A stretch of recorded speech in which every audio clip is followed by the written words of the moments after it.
Chapter 2170. Given Song Qingshu's cultivation, no one would be able to disappear so quickly in front of him. Unless he hadn't disappeared at all. He stretched out his hand and grabbed toward a mottled wall at the side. The marks of time could be seen on the wall, and there was even a lot of moss. It was as if this small alley had been here for several decades. At this moment, the wall suddenly moved. It was as if a section of the wall had grown legs out of thin air and was running away with all its might. However, how could he outrun the hand behind him? With an agonizing cry, the hand pressed down on his shoulder. In that instant, he lost all his strength. Looking at the masked man who was paralyzed on the ground, Song Qingshu was no stranger to this kind of attire. He had seen it many times in movies back then. Ninja. Song Qingshu didn't understand why a Japanese ninja would come to assassinate him. He had thought that it would be someone like Du Ming who was so jealous that he would send someone. You know martial arts, and it's at such a high level. The ninja's tone was filled with astonishment. I never said that I don't know martial arts. Song Qingshu spread out his hands. You're blaming me now? Thankfully, he had shaken off the Central Plains red dot earlier. Otherwise, it wouldn't be convenient for him to expose himself now. However, this guy really wasn't good at protecting people. If the real Jiao Baoyu was here, it would be dangerous. How did you see through my earth evasion technique? The ninja's face was filled with disbelief. You guys call this thing earth evasion? Song Qingshu fiddled with the camouflage cloth on the ninja's body. He couldn't tell the material of the cloth, but objectively speaking, the disguise was indeed very similar. If it wasn't for the fact that his cultivation was no longer limited to his eyes and he could rely on his aura to identify people, he might really have been fooled. Baka, our Japanese ninja's 5 elements evasion technique, is the best in the world. You're not allowed to humiliate us. The ninja said angrily. Song Qingshu directly gave him a slap. Baka your head. I'm a tie butterfly. However, the ninja didn't get angry. Instead, he was elated. You're also a Japanese? Song Qingshu ignored him and directly asked, why are you here to assassinate me? Who sent you? At this moment, the ninja finally understood. How could the other party be a Japanese? Song Qingshu saw the determination on his face and knew that he probably wouldn't say anything. He didn't want to waste time and directly used the soul transfer technique to ask the same question. The ninja's face was full of struggle and confusion. He stuttered, Princess, Goryeo murder case. Key clue. Song Qingshu frowned and was about to ask again when he noticed that black blood was flowing out of the other's mouth. He must have bitten through the poison in his teeth and coincidentally encountered Song Qingshu's soul transfer art. That was why he was struggling at death's door. I was too careless. Song Qingshu was a little annoyed. These were the necessary skills of a ninja. He should have been prepared in advance. However, he was still able to glean enough information from his words. The reason why the ninja came to assassinate him was because the dual cultivator princess had told him that she had a crucial clue. Could it be that the murder case in Goryeo was related to the Japanese? Song Qingshu suddenly realized that the direction of his investigation was limited. He had only investigated who had the most motive in Goryeo. But now that he thought about it, didn't the Japanese also have a huge motive? They made use of the death of an important figure of the Wuchen group to provoke suspicion among the various forces in Goryeo and cause internal strife. This way, it would be easier for the Japanese to invade in the future. However, the so-called crucial evidence was just an excuse that Gu Zixin came to find him. The Japanese had hidden so well, but in the end, they were exposed by a joke. Yao Yao Literature Network. Speaking of which, life is really unpredictable. Thinking of all this, Song Qingshu didn't know whether to laugh or cry. He had investigated for half a day and found nothing, but in the end, he actually found a clue like this. It seemed that he was still too far away from being Di Renjia, Bao, Qingtian, Conan, etc.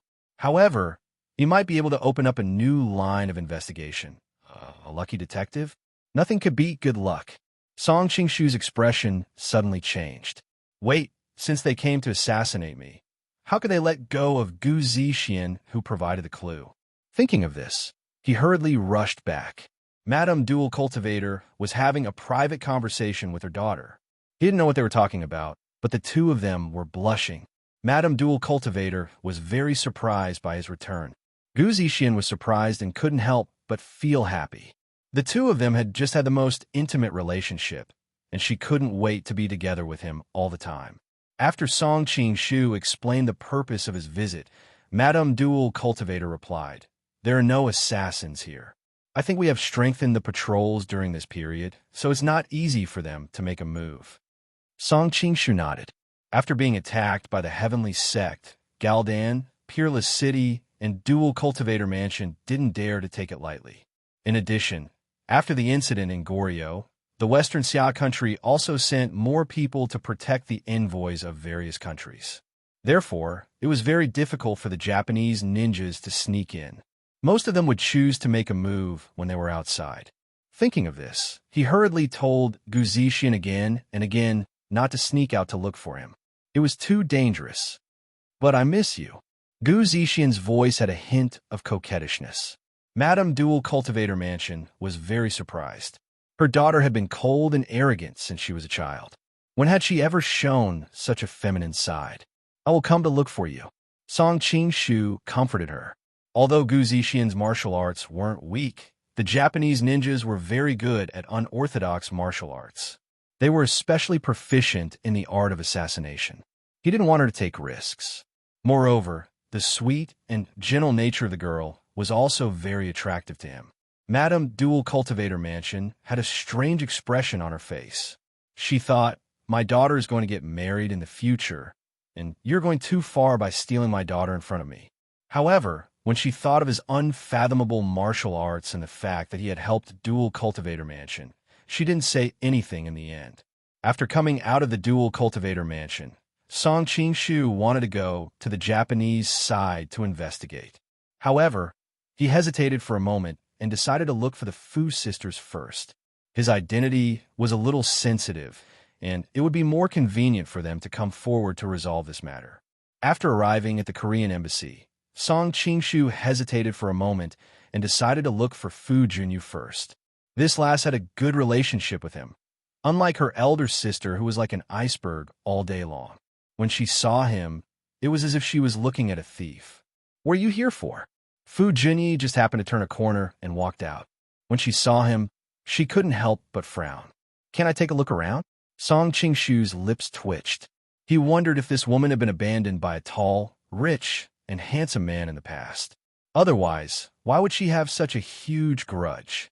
"If you are here to look for my younger sister, I advise you to stop your wishful thinking. What kind of character is my younger sister? How would she fall for a profligate son like you?" Fu Junyi said calmly. Song Qingshu was so angry that he laughed. "Miss, where do you get your confidence from?" "What? Don't tell me you are not here to look for my younger sister." Fu Junyi held her sword and stared at him with a sneer. Seeing her cold and arrogant look, Song Qingshu was a little angry. He rolled his eyes and said with a smile, "Compared to your younger sister, I like you more as an elder sister. This time, I specially came to look for you." Fu Junyi didn't expect this answer. Although she had many admirers in this life, they didn't dare to be the slightest bit rude because of her identity and martial arts. She had never heard such a bold and direct confession from a man. In an instant, her face turned red. Chapter 2171. Song Qingshu had to admit that Fu Junyi's swordsmanship had reached a very high level. The strength, timing, and angle of the sword were all top-notch. Seeing that the sword was about to stab his throat, Song Qingshu did not dodge, but just looked at her quietly. "Why don't you dodge?" Sure enough, the sword stopped 3 inches away from his throat. Fu Junyi tilted her head and looked at him. She couldn't help but admire his courage. Song Qingshu looked at her with a smile. "How could you bear to kill me?" Fu Junyi was so angry that she wanted to stab a big hole in him with her sword, but her reason stopped her from doing so. After all, he was the son of a prominent family in the Song dynasty. Recently, Korea had been plagued by disasters, so she didn't want to cause any more trouble. Song Qingshu used his hand to gently push her sword away. "Miss, your hand is shaking badly. It's better to put it away." Fu Junyi sneered. Why are you still afraid? I'm not afraid of being stabbed to death by you, but I'm afraid that you will be sad after I die. If that happens, I will really be heartbroken. Song Qingshu said affectionately. You be asterisk starred. Fu Junyi finally couldn't hold back anymore.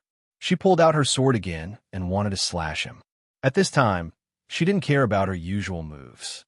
She only slashed at him in the simplest and most direct way, as if this was the only way to vent the hatred in her heart. You're trying to kill your husband. Song Qingshu screamed and ran away in a flurry. Fu Junyi's face became more and more gloomy. She didn't say a word and chased after him with her sword. However, for some reason, when she thought she was going to hit him several times, he either slipped or jumped to the side and avoided her attack. She didn't suspect anything and just thought that he was lucky. It was really difficult to see any traces of martial arts from his movements. Soon, a strange scene appeared in the Goryeo embassy. The usually cold Miss Fu actually lost her composure and chased after a young man. Everyone couldn't help but guess what happened. Could it be that Miss Fu was abandoned by that Jia guy? How is that possible? Miss Fu is like an immortal. How could she fall for that playboy? But that pretty boy has a good body. That's true. Since ancient times, it's always been whores who love money and girls who love beauty. Fu Junyi's face darkened as she listened to the discussion around her. She understood that she had lost her composure, but she couldn't suppress the anger in her heart even if she wanted to stop. I should be able to cut him down within 2 moves. This thought had appeared in Fu Junyi's mind countless times, but it always turned out contrary to her wishes, causing her to feel even more agitated. Big sister, what are you guys doing? Fu Junyi finally heard the commotion and rushed out. Seeing her sister chasing after Jia Baoyu, she hurriedly jumped out and stood between the two of them. Don't stop me. I must chop this bastard to death today. Fu Junyi gritted his teeth as he looked at the man. Of course, Fu Junyi wouldn't give way. She blocked her sister's attack and glared at Song Qingshu. How on earth did you provoke my sister? Song Qingshu looked innocent. It's nothing. She didn't let me come to you, but I insisted, so she came to cut me down.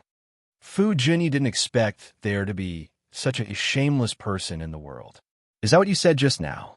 Song Qingshu looked at her blankly. What else did I say? You said. Fu Junyi paused as soon as she opened her mouth. She couldn't say the words that the other party had said to tease her. 678, Song Qingshu took the opportunity to laugh.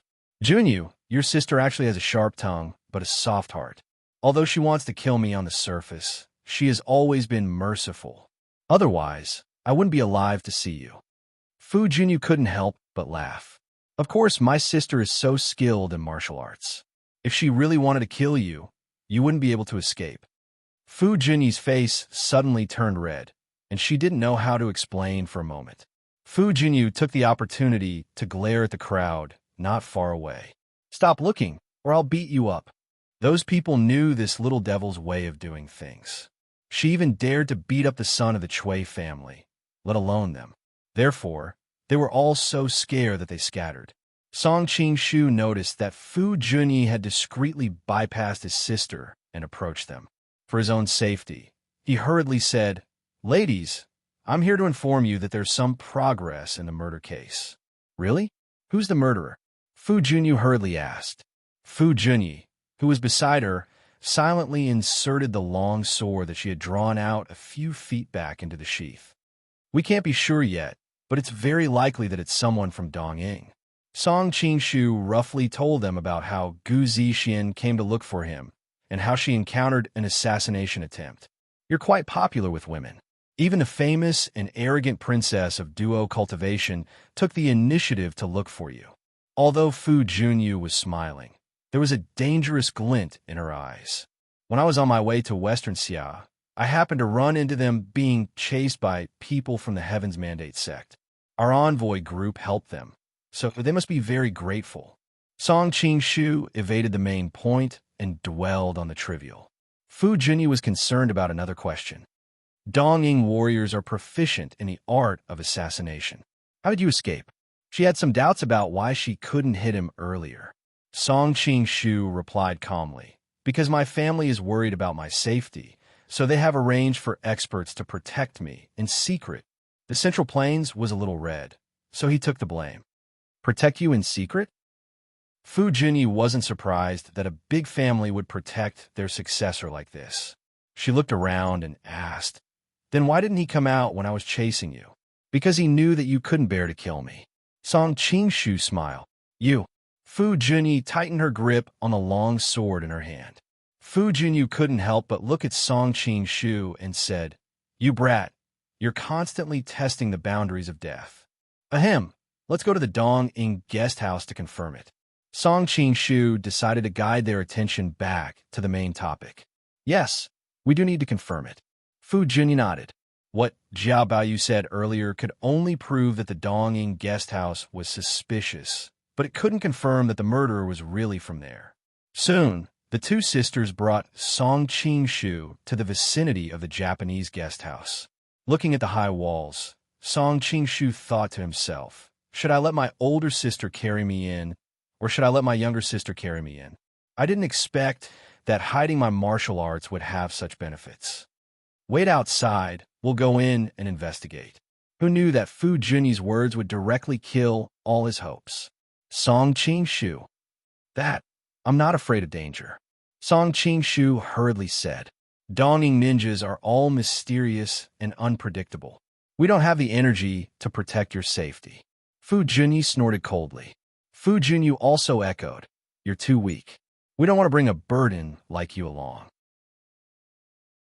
Chapter 2172. The Fu sisters didn't waste any more words. With a tap of their toes, the two of them leaped into the Japanese guest house, leaving Song Qingshu alone to stare at the high courtyard wall. Looking at the backs of the two girls as they drifted away, Song Qingshu couldn't help but think, these two sisters are too good at burning bridges after crossing the river. "Sister, isn't it bad for us to leave him behind like this?" Fu Junyi looked back and asked in embarrassment.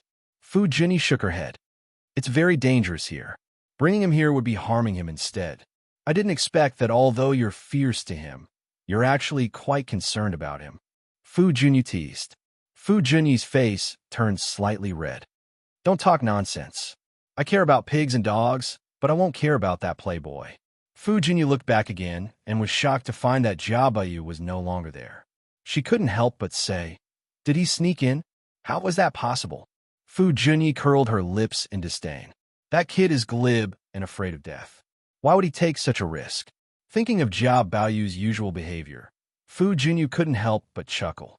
She felt that her sister's description was very apartment. Shush, the Japanese ninjas are quite capable. Don't get discovered. Fu Junyi hurriedly reminded. Fu Junyi thought of the battle with Yagyu Juman and didn't dare to be careless. The two sisters quietly walked around the guest house for a while, avoiding the guards along the way. Suddenly, they saw a person dressed as a ninja rushing toward a house. The two girls looked at each other and hurriedly followed. When the ninja opened the door, Hidekitsu's face flashed through the gap. The two sisters were overjoyed. They knew that they had come to the right place. They quietly went to the back of the house and opened a small hole in the window to observe. There was a crisp bang. It should be the sound of a teacup falling to the ground. Then Hidekitsu roared angrily, "Baka!" The mission failed? He spoke in Japanese. Because Korea and Japan were close, and Japan had attacked Korea from time to time in recent years, the Fu sisters had studied the enemy's language to a certain extent. It's fine if the princess is heavily guarded, but Jiao Baoyu is alone on the street. Why can't we kill him? Yagyu Jubiai asked in a deep voice. I don't know. When we found Tanaka-san, he was already dead. It looked like he was restrained and committed suicide by poison, the ninja explained. Seeing that he couldn't get anything out of him, Yagyu Jubiai waved his hand and motioned for him to leave. Then he said to Yuchai Shioshing, Young master, if I had known this would happen, I would have done it myself. Hayashi Shioshing shook his head. You killed Goryo's people earlier, so it's best that you don't move around now, lest you expose yourself. When the Fu sisters heard this, their eyes burned with rage. So the Japanese were the culprits. Young master, this is really a brilliant move. You used this to provoke internal strife in Korea and make the Korean martial officials and the royal family suspect each other. When our Japanese army arrives, they can only surrender. Yagyujubi's eyes were filled with madness. Actually, with our Japanese elite soldiers, it doesn't need to be so complicated to deal with Goryo. However, foster father is cautious, so we just do as he says. Hayashi Shoshin laughed proudly a few times before frowning. However, how did that princess get the evidence? It's really troublesome. Yagyujubi shook his head and said, I don't think it's possible. When I killed Shueisher, I hid in the house with the wood escape technique.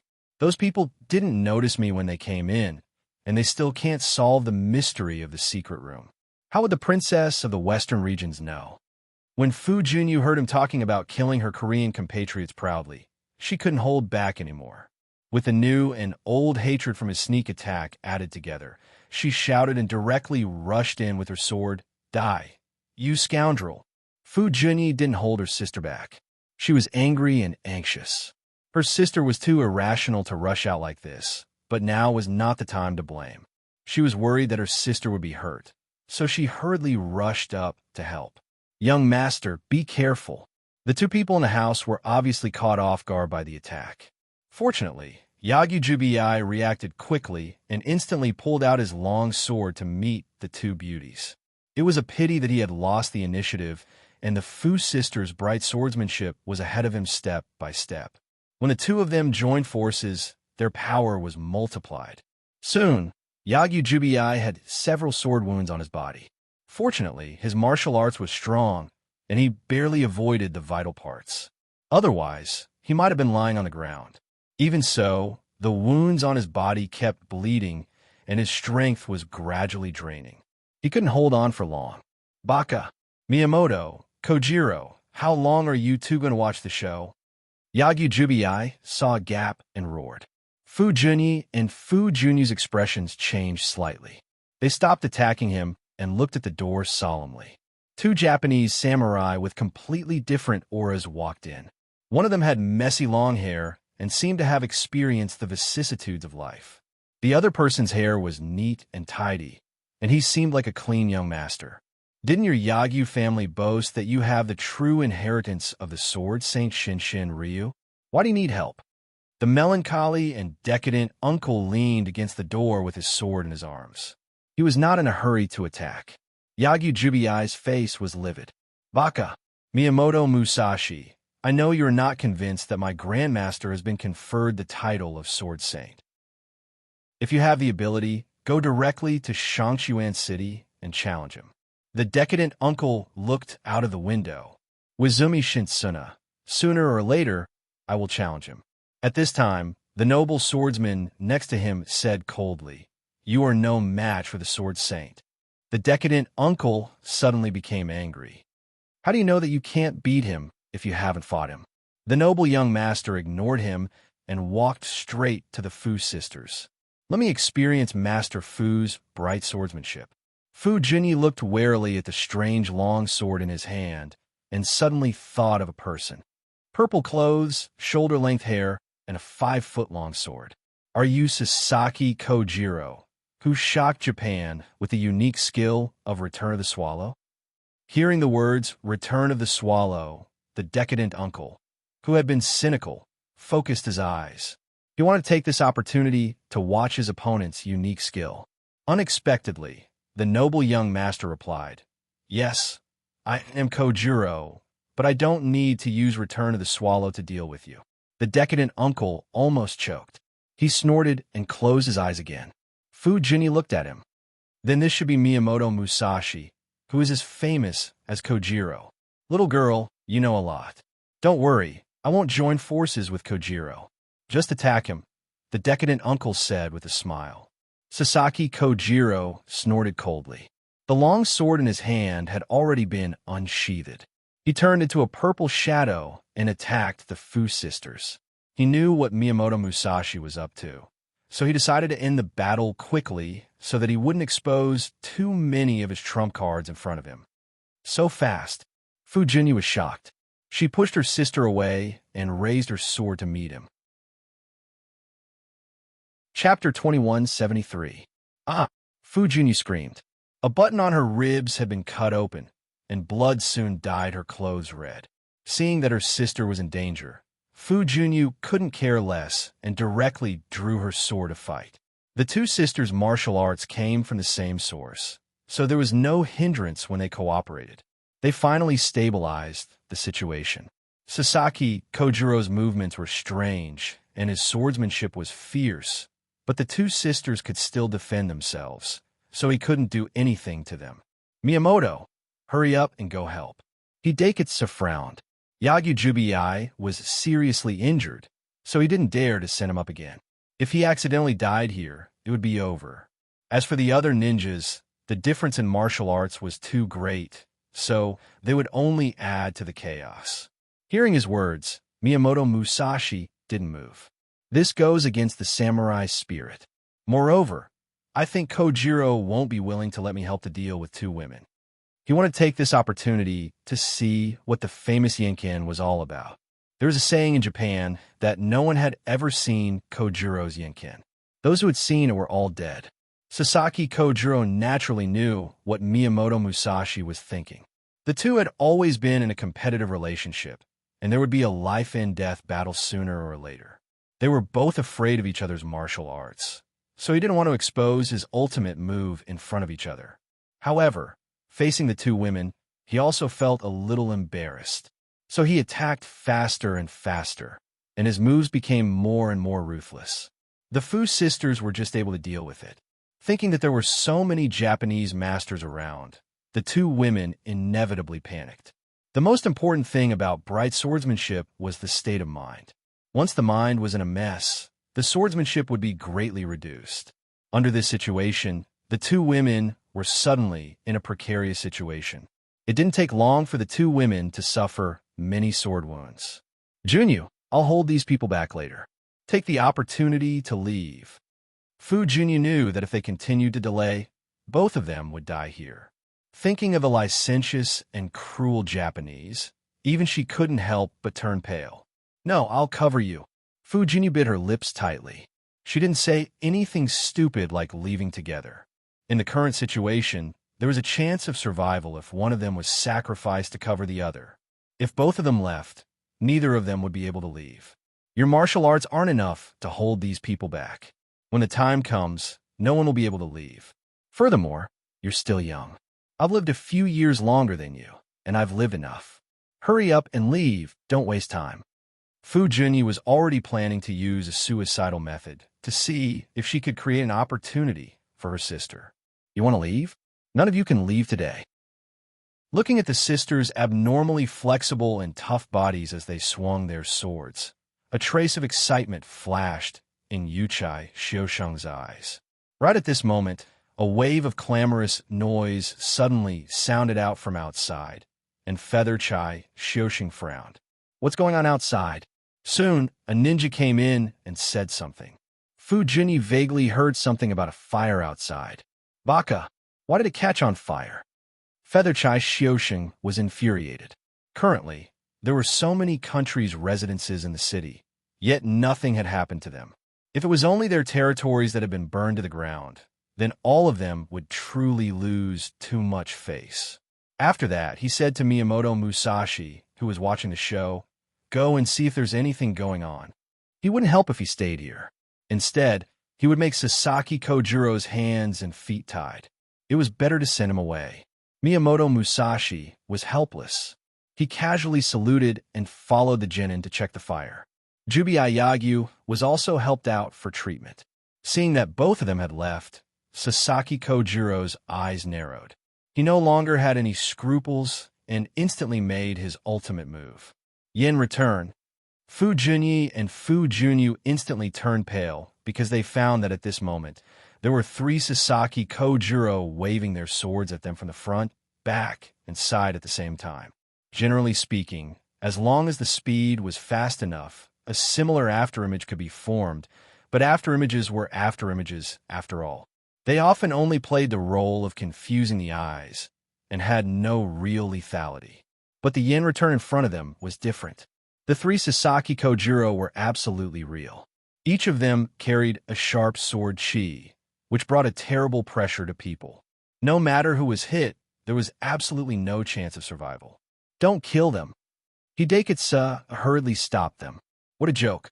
If such two beautiful girls were cut in half by Sasaki Kojiro's sword, it would be too much of a waste of God's gifts. Sasaki Kojiro frowned, but in the end, he didn't kill them. The Fu sisters screamed one after another. Both of them were hit by the back of the sword. Although they were not killed, this heavy blow also made their internal breath chaotic, and they couldn't raise their combat power at all. Seeing that they had no power to resist, Hidekitsu walked over with a smile.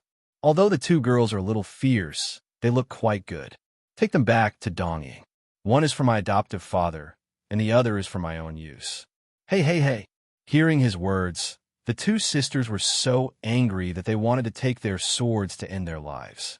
But now their chi was chaotic, so they couldn't do it. Seeing that the two of them had no power to resist, Hidekitsu felt like there was a ball of fire in his lower abdomen. He couldn't help but reach out to touch the two girls' faces. Looking at their fair and tender skin, it must be very comfortable to touch. Just as he was about to touch the other's face, the wall beside him was suddenly smashed open, and a burning firewood cart quickly crashed in.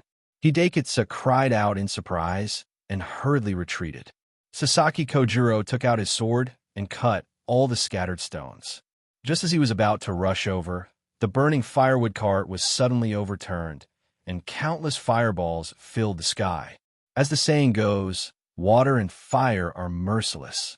Even with Sasaki Kojiro's martial arts, he had no choice but to avoid the sharp edge. He kept using his sword to deflect the fireballs in front of him, and, at the same time, he had to protect Hidekitsu. When the dust settled, he found that the two girls were no longer in the room. The cook duck had flown away. Thinking about how the two enchanting beauties had escaped, Hidekitsu's heart was bleeding. Quickly chase after them.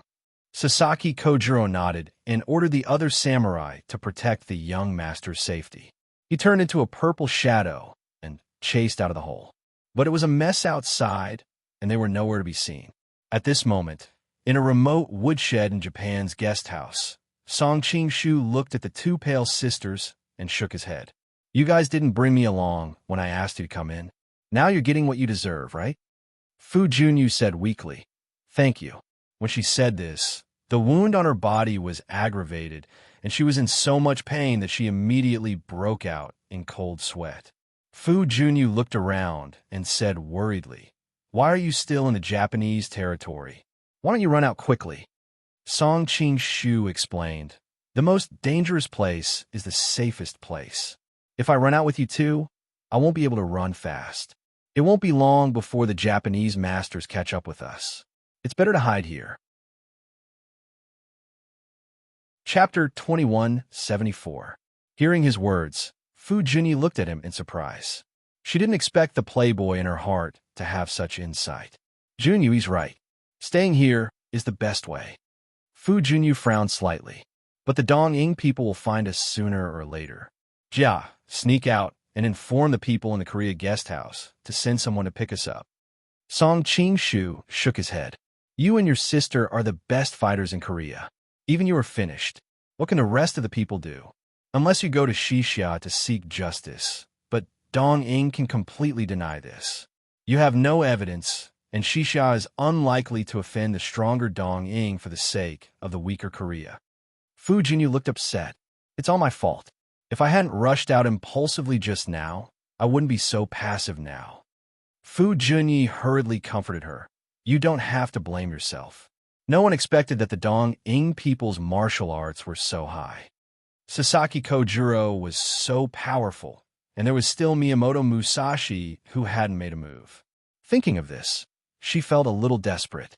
In the whole Korea, perhaps only her master could deal with them. But there were two more powerful sword masters in Dongying. If one day the Dongying army really came to the east, how could they resist? In fact, compared with asking for help, the most urgent thing is your injuries. If you don't deal with it, I'm afraid. Song Qing-shu looked at their blood-stained clothes and couldn't help sighing that Sasaki Kojiro really didn't know how to show mercy to the fairer sex. He used such a cruel move on the two girls. These injuries won't kill us. Fu Junyi struggled to say, and the cold sweat on her forehead was already pouring down. Although I don't know martial arts, I have heard that you masters conceal acupoints to stop bleeding. Why do you let the blood flow like this? Song Qing-shu asked curiously. Fu Junyi turned her face away and ignored him. Fu Junyi explained, we had just been hit by Sasaki Kojiro's yin attack.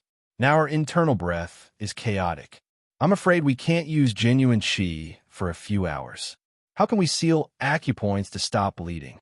Song Qing-shu raised his eyebrows and showed a playful smile.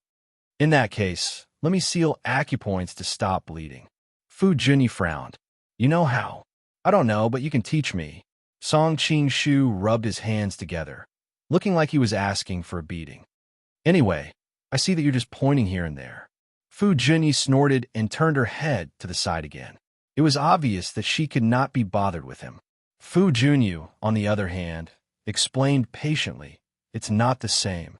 You need vital energy on your finger to block the blood vessels. That's hard to say. As the saying goes, different paths lead to the same destination. What if I'm a man and my strength is greater than yours? What if it really works? It's not true. Tao lead to the same. What I'd say, by me, you I June.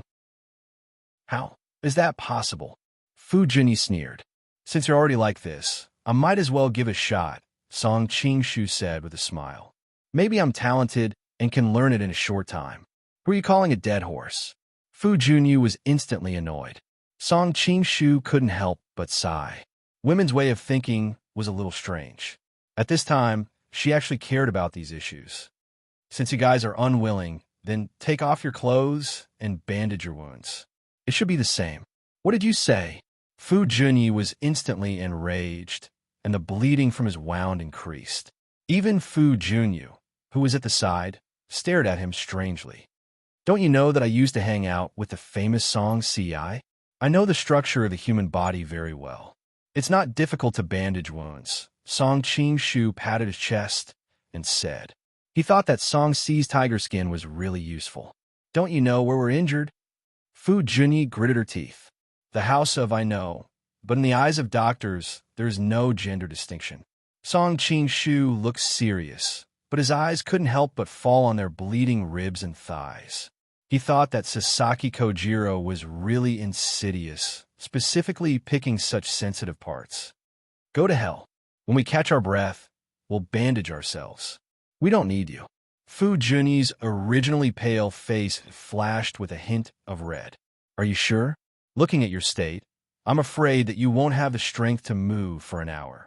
This time is enough for you to bleed several times. Song Qing-shu said with a smile. How do you know the condition of our injuries? Fu Junyi was secretly surprised. She herself estimated that it would take at least an hour to recover the ability to move. Song Qing-shu shrugged. Didn't you just say it yourself? Fu Junyi knew that he was telling the truth, and her eyebrows were tightly twisted together. Why do I always feel that you were a little gloating? Fu Junyi snorted on the side, and her small mouth was raised high. Song Qing-shu hurriedly wiped the corner of his mouth. How can I have the opportunity to see the bodies of the two girls? Now that there is such a good opportunity, although I feel a little unkind, I can't help but be a little excited. Fu Junyi was furious and wanted to sit up and stab him with a sword, but she was already weak. This time, her heart was attacked by the blood, and she instantly fainted. What are you doing? Fu Junyi cried out in surprise. Song Qing-shu hugged Fu Junyi and gently placed her on the ground. Do you want her to fall on the ground like this and bruise her face? Fu Junyi finally understood his good intentions, but she still couldn't help but snort. But why do I feel that you are using this opportunity to take advantage of my sister? Song Qing-shu replied with a smile. Of course, I am also using this opportunity to take advantage of her. Fu Junyi didn't expect him to be so shameless and honest, and for a moment, she didn't know what to say. Do you want to bandage the wound or not? Just say it. If you hesitate, it will be too late. Looking at the blood seeping out of the ground, Song Qing-shu said in a low voice. Fu Junyi's face showed that she was struggling. If my sister is awake, she would definitely rather die than let you touch her. Song Qingshu looked at her quietly, waiting for her decision. All right, when the time comes, I will let my sister blame me. You bandage her. Fu Junyu finally made up her mind, but I will watch from the side, and I will not allow you to do anything to my sister. Song Qingshu couldn't help but laugh. You can't even move now. If I really have any evil thoughts, how can you stop it? Unless you kill me, otherwise I will definitely settle the score with you later. Fu Junyu braced herself and said, but she also knew that what she said was the truth. Chapter 2175. You? Fu Junyu was furious when she saw him tearing her sister's clothes. Her wound is long and deep, so it needs to be bandaged thoroughly. Song Qingshu knew what she was thinking. As he explained, he tore a clean strip of cloth from Fu Junyu's shirt and bandaged her wound. At the same time, he used his body to block Fu Junyu's view. His fingertips pressed on the surrounding acupoints without leaving a trace to help stop the bleeding. Fu Junyu frowned.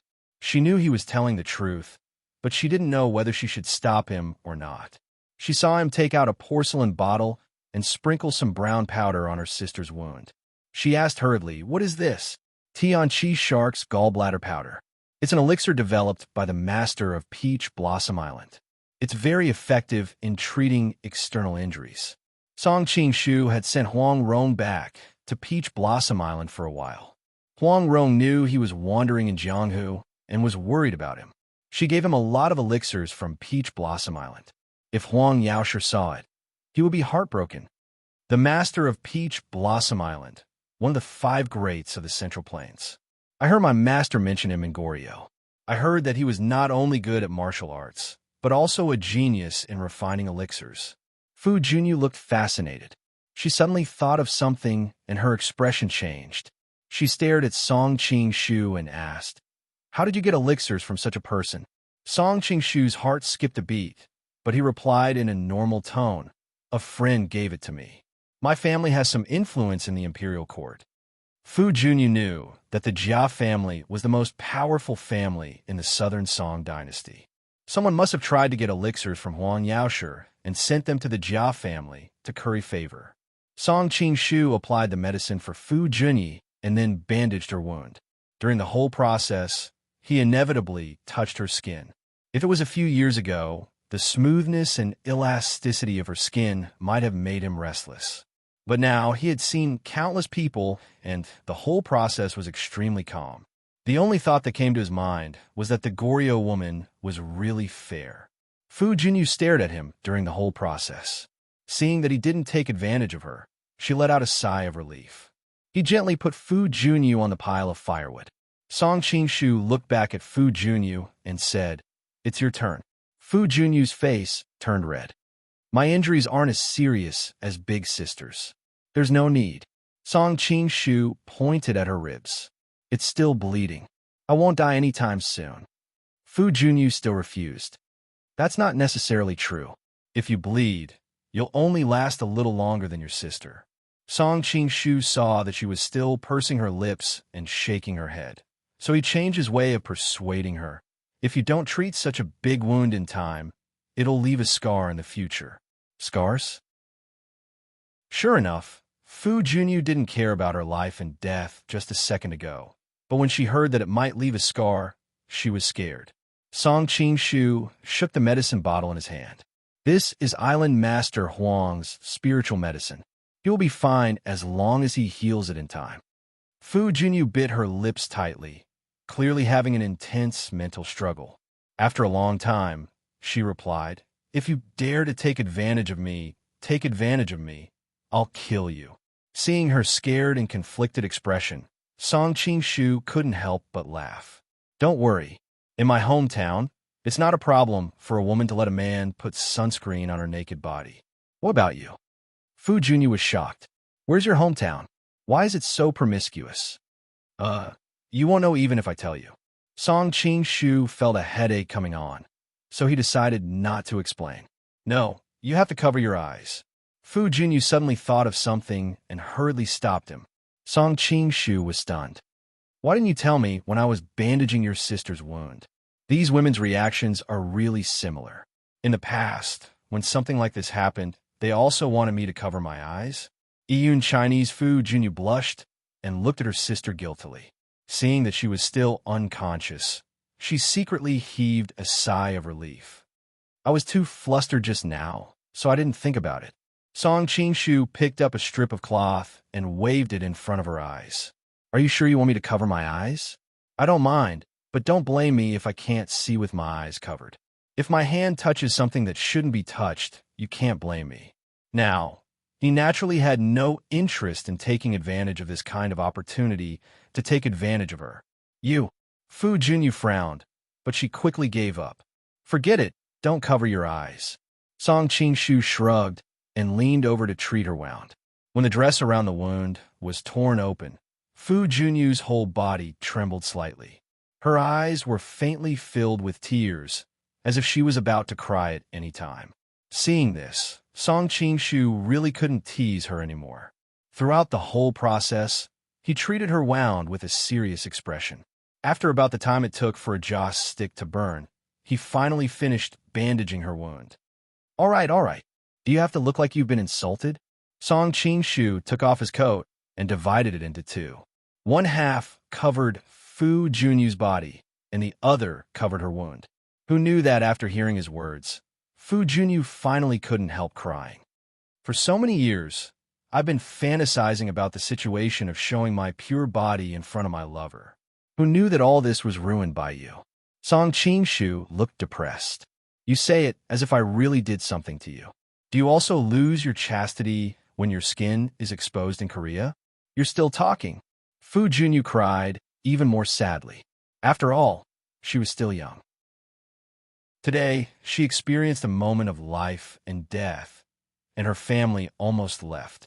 Now that this happened, she finally couldn't control her emotions. Song Qingshu said with a smile, "This matter is known only by heaven and earth, you and I. As long as you don't say it, no one will know.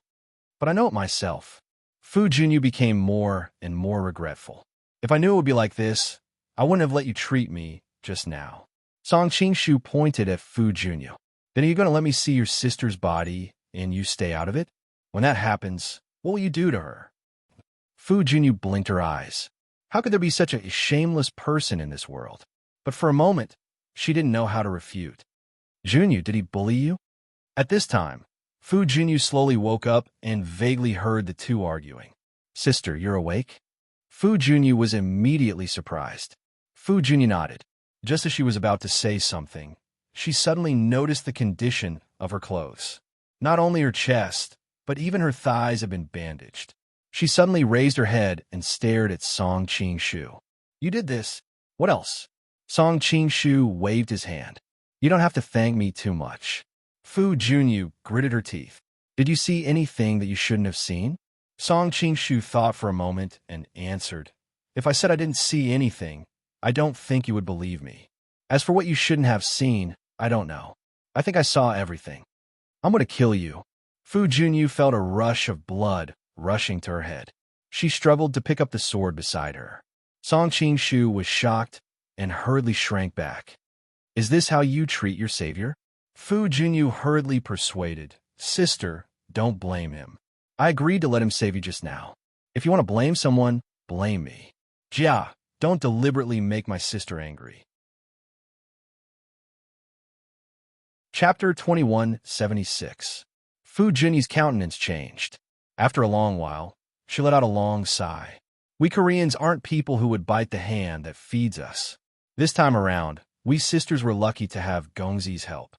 Song Qingshu was stunned. He had thought that she would kick up a fuss after waking up. Who knew that she would be so easy to talk to? He couldn't help but have a good impression of her. Miss, you're too polite. We came together, so naturally we should leave together. This is what I should do. Hearing him say that this was what he should do, the two sisters recalled that he had seen their bodies.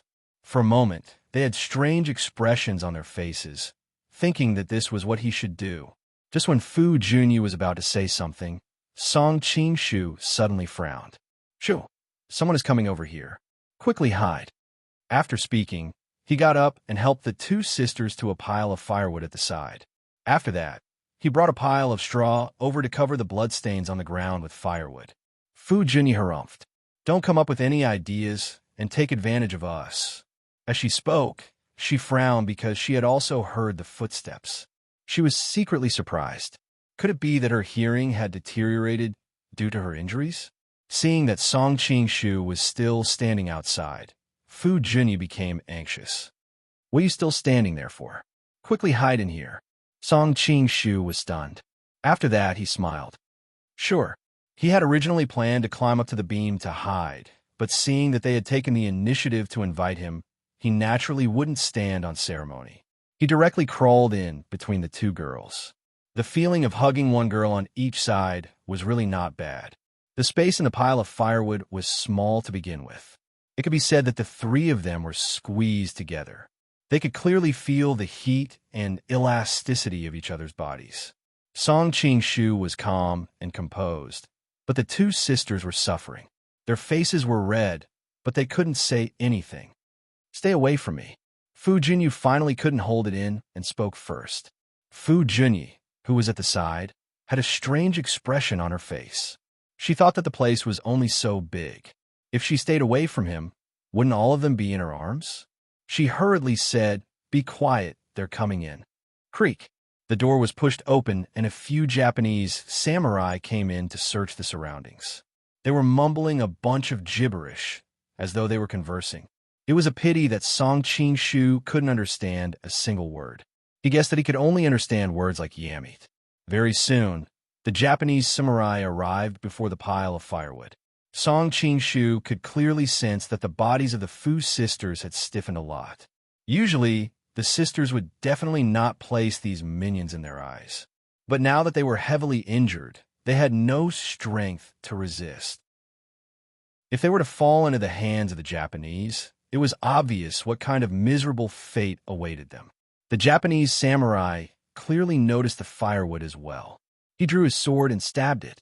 Song Qingshu pinched his fingers lightly, thinking that he couldn't just watch as the two sisters died. He couldn't do anything even if his martial arts were to be exposed. Just as the Japanese samurai was about to stab in, another of his companions suddenly ran in from the door, shouting loudly. The samurai in the room couldn't be bothered to search and hurriedly ran out. Song Qingshu had a dumbfounded look on his face. They came and went in such a hurry. What on earth are they doing? Fu Junyi explained. Those people said that the higher-ups have ordered them to lie in ambush near the galley guest house, waiting for us to walk right into their trap. Song Qingshu couldn't help but praise. I have to say that the Japanese are quite smart. If it wasn't for him, the two sisters would definitely return to the guest house to get reinforcements. Even if they were lucky enough to escape, they would still fall into the hands of the Japanese.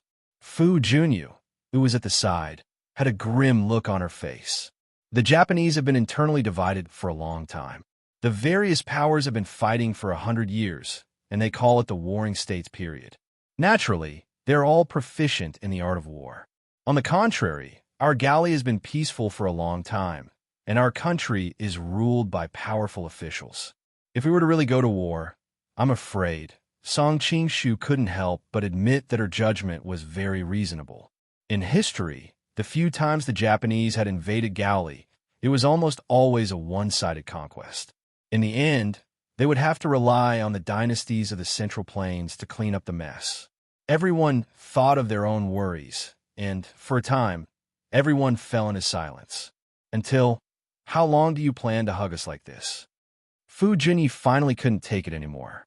Song Qingshu hurriedly got up and climbed out of the woodpile. My bad. I forgot about this for a moment. Where are you pressing your hand? Soon, Fu Junyi cried out in surprise. The space is too small. Forgive me. If it wasn't for the fact that you saved us, I would definitely stab you to death when I recover. After a while, they finally came out of the woodpile. Fu Junyi was a little surprised. What medicine did you give me just now? How did I recover so quickly? She originally thought that she wouldn't be able to move freely for a few hours, but she didn't expect to be able to move now. The miracle medicine of our Imperial Academy of Medicine. With his previous experience, this time, Song Qingshu didn't dare to tell them that he gave them the 9 Revolutions bear snake pill. The most powerful medicine of the Xiaoyao sect had the effect of bringing the dead back to life. Treating their injuries was naturally a piece of cake. I didn't expect the medicine of the great song to be so powerful. Fu Junyi had traveled the martial world, so she naturally knew how magical this medicine was. For a moment, she couldn't help but be in awe of the celestial empire recorded in the history books. Song Qingshu didn't want to delve into this topic. He hurriedly asked, "This isn't a place to stay for long. Now that the Dongying people are guarding outside your embassy, what do you plan to do?" Fu Junyu said, "Can we ask the people of the great song for help?" Song Qingshu looked troubled. This time, the imperial court didn't send many people, and they don't want to cause trouble. This was the style of the Song dynasty. If they could avoid trouble, they would.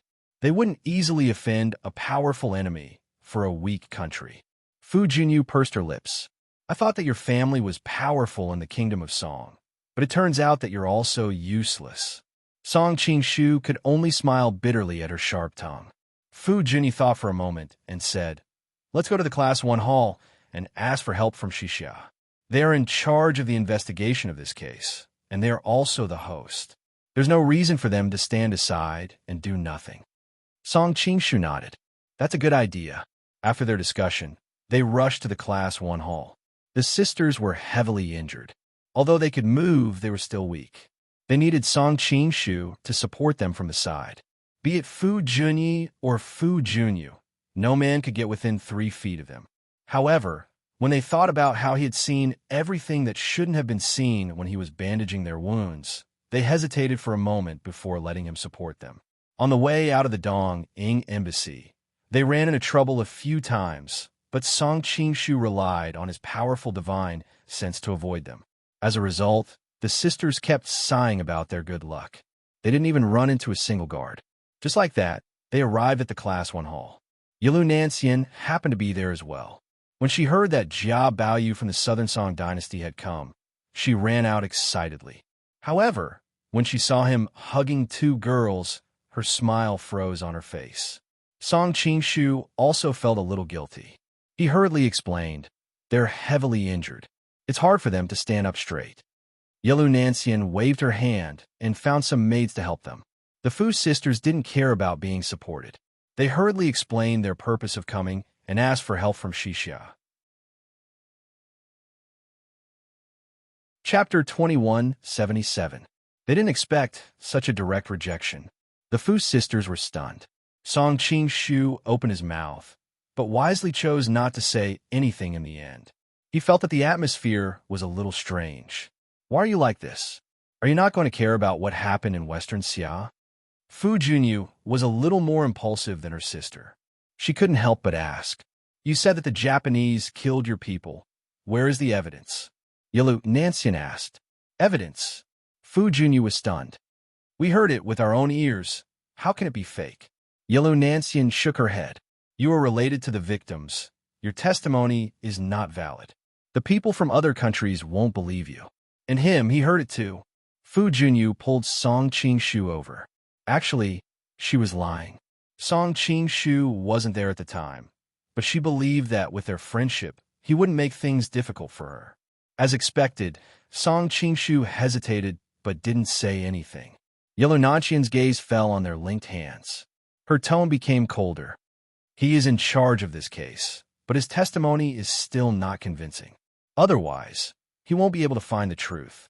How can he convince the public if he just casually says that one of them is the murderer?" Song Qingshu nodded in agreement. Just based on their side of the story, the Japanese would be able to deny it. "This won't do, that won't do, what do you want?" Fu Junyu was going crazy. Yilu Nanxian sighed. "I've already said it so many times, evidence, when handling a case, it's all about irrefutable evidence. I can't possibly go convict another country's envoy just because of your empty words." Fu Junyu wanted to say more, but Fu Junyu stopped her. "We understand. Thank you, Crown Princess." Seeing that the 2 girls were about to leave, Song Qingshu felt awkward. He couldn't leave, but he also couldn't stay. He could only remind them. "The Japanese are now guarding the Gaoli guest house." Yilu Nanxian frowned and waved her hand at the people beside her. "Men, send someone to send these 2 ladies back." Bring more people from class 1 hall with you.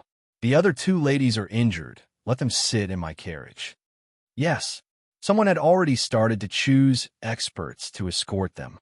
Many thanks, Crown Princess. Fu Junyi hastily bowed to express her gratitude. Normally, she wouldn't need to do such a thing. But now that the 2 of them were seriously injured, Fu Junyi's gesture was like sending charcoal in snowy weather. No matter how arrogant the Dong-ing people were, they wouldn't dare to openly attack the imperial chariot of the Crown Princess of Xixia in the territory of Xixia. Before leaving, Fu Junyi couldn't help but look at Song Qingshu. Aren't you coming with us? Before Song Qingshu could reply, Yilu Nancian grabbed his arm. I still have something to discuss with young Master Jia. Please return first. Fu Junyi pouted, but she had just received a favor from Song Qingshu, so it was not good for her to refuse. She could only glare fiercely at Song Qingshu before leaving with her sister. That little girl's eyes were full of hidden bitterness. After the 2 sisters left, Yilu Nancian dismissed the other subordinates as well, leaving only her and Song Qingshu in the room. I love reading Network sensing the different meaning in her tone. Song Qingshu couldn't help but laugh. Nancian, I'm surprised that you're jealous. She had always been arrogant. Although they had a good relationship, they always felt that they were more than friends, but not lovers. After all, their relationship was only because of that accident. Now that he saw that she was jealous, how could Song Qingshu not be happy? Who's jealous? Yilu Nancian blushed and hurriedly denied. Also, I'm not making things difficult for them because of you. They're just too unreliable. If I had real evidence, I could have asked Class 1 Hall to help me take care of those Dong-ing people. But they don't have any evidence, so how can I let Xixia get involved in the battle of another country? Song Qingshu nodded in understanding. That's right. I thought Fu Junyi was impulsive, but I didn't expect her sister to be so unreliable as well. She actually fought with the Dong-ing people without any evidence. If I knew this, I wouldn't have brought them. He didn't know the situation at that time, and just thought that the 2 sisters rushed out together to take revenge. Yilu Nancian was interested. You found out? How did you find out that it was the Dong-ing people? Only then did Song Qingshu roughly tell her about the Dong-ing ninja's assassination attempt. Of course, he only briefly mentioned the matter involving the princess. Why does the princess always go to your place?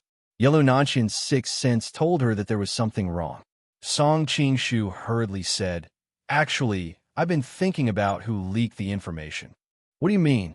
Seeing his serious expression, Yilu Nancian couldn't help but feel nervous.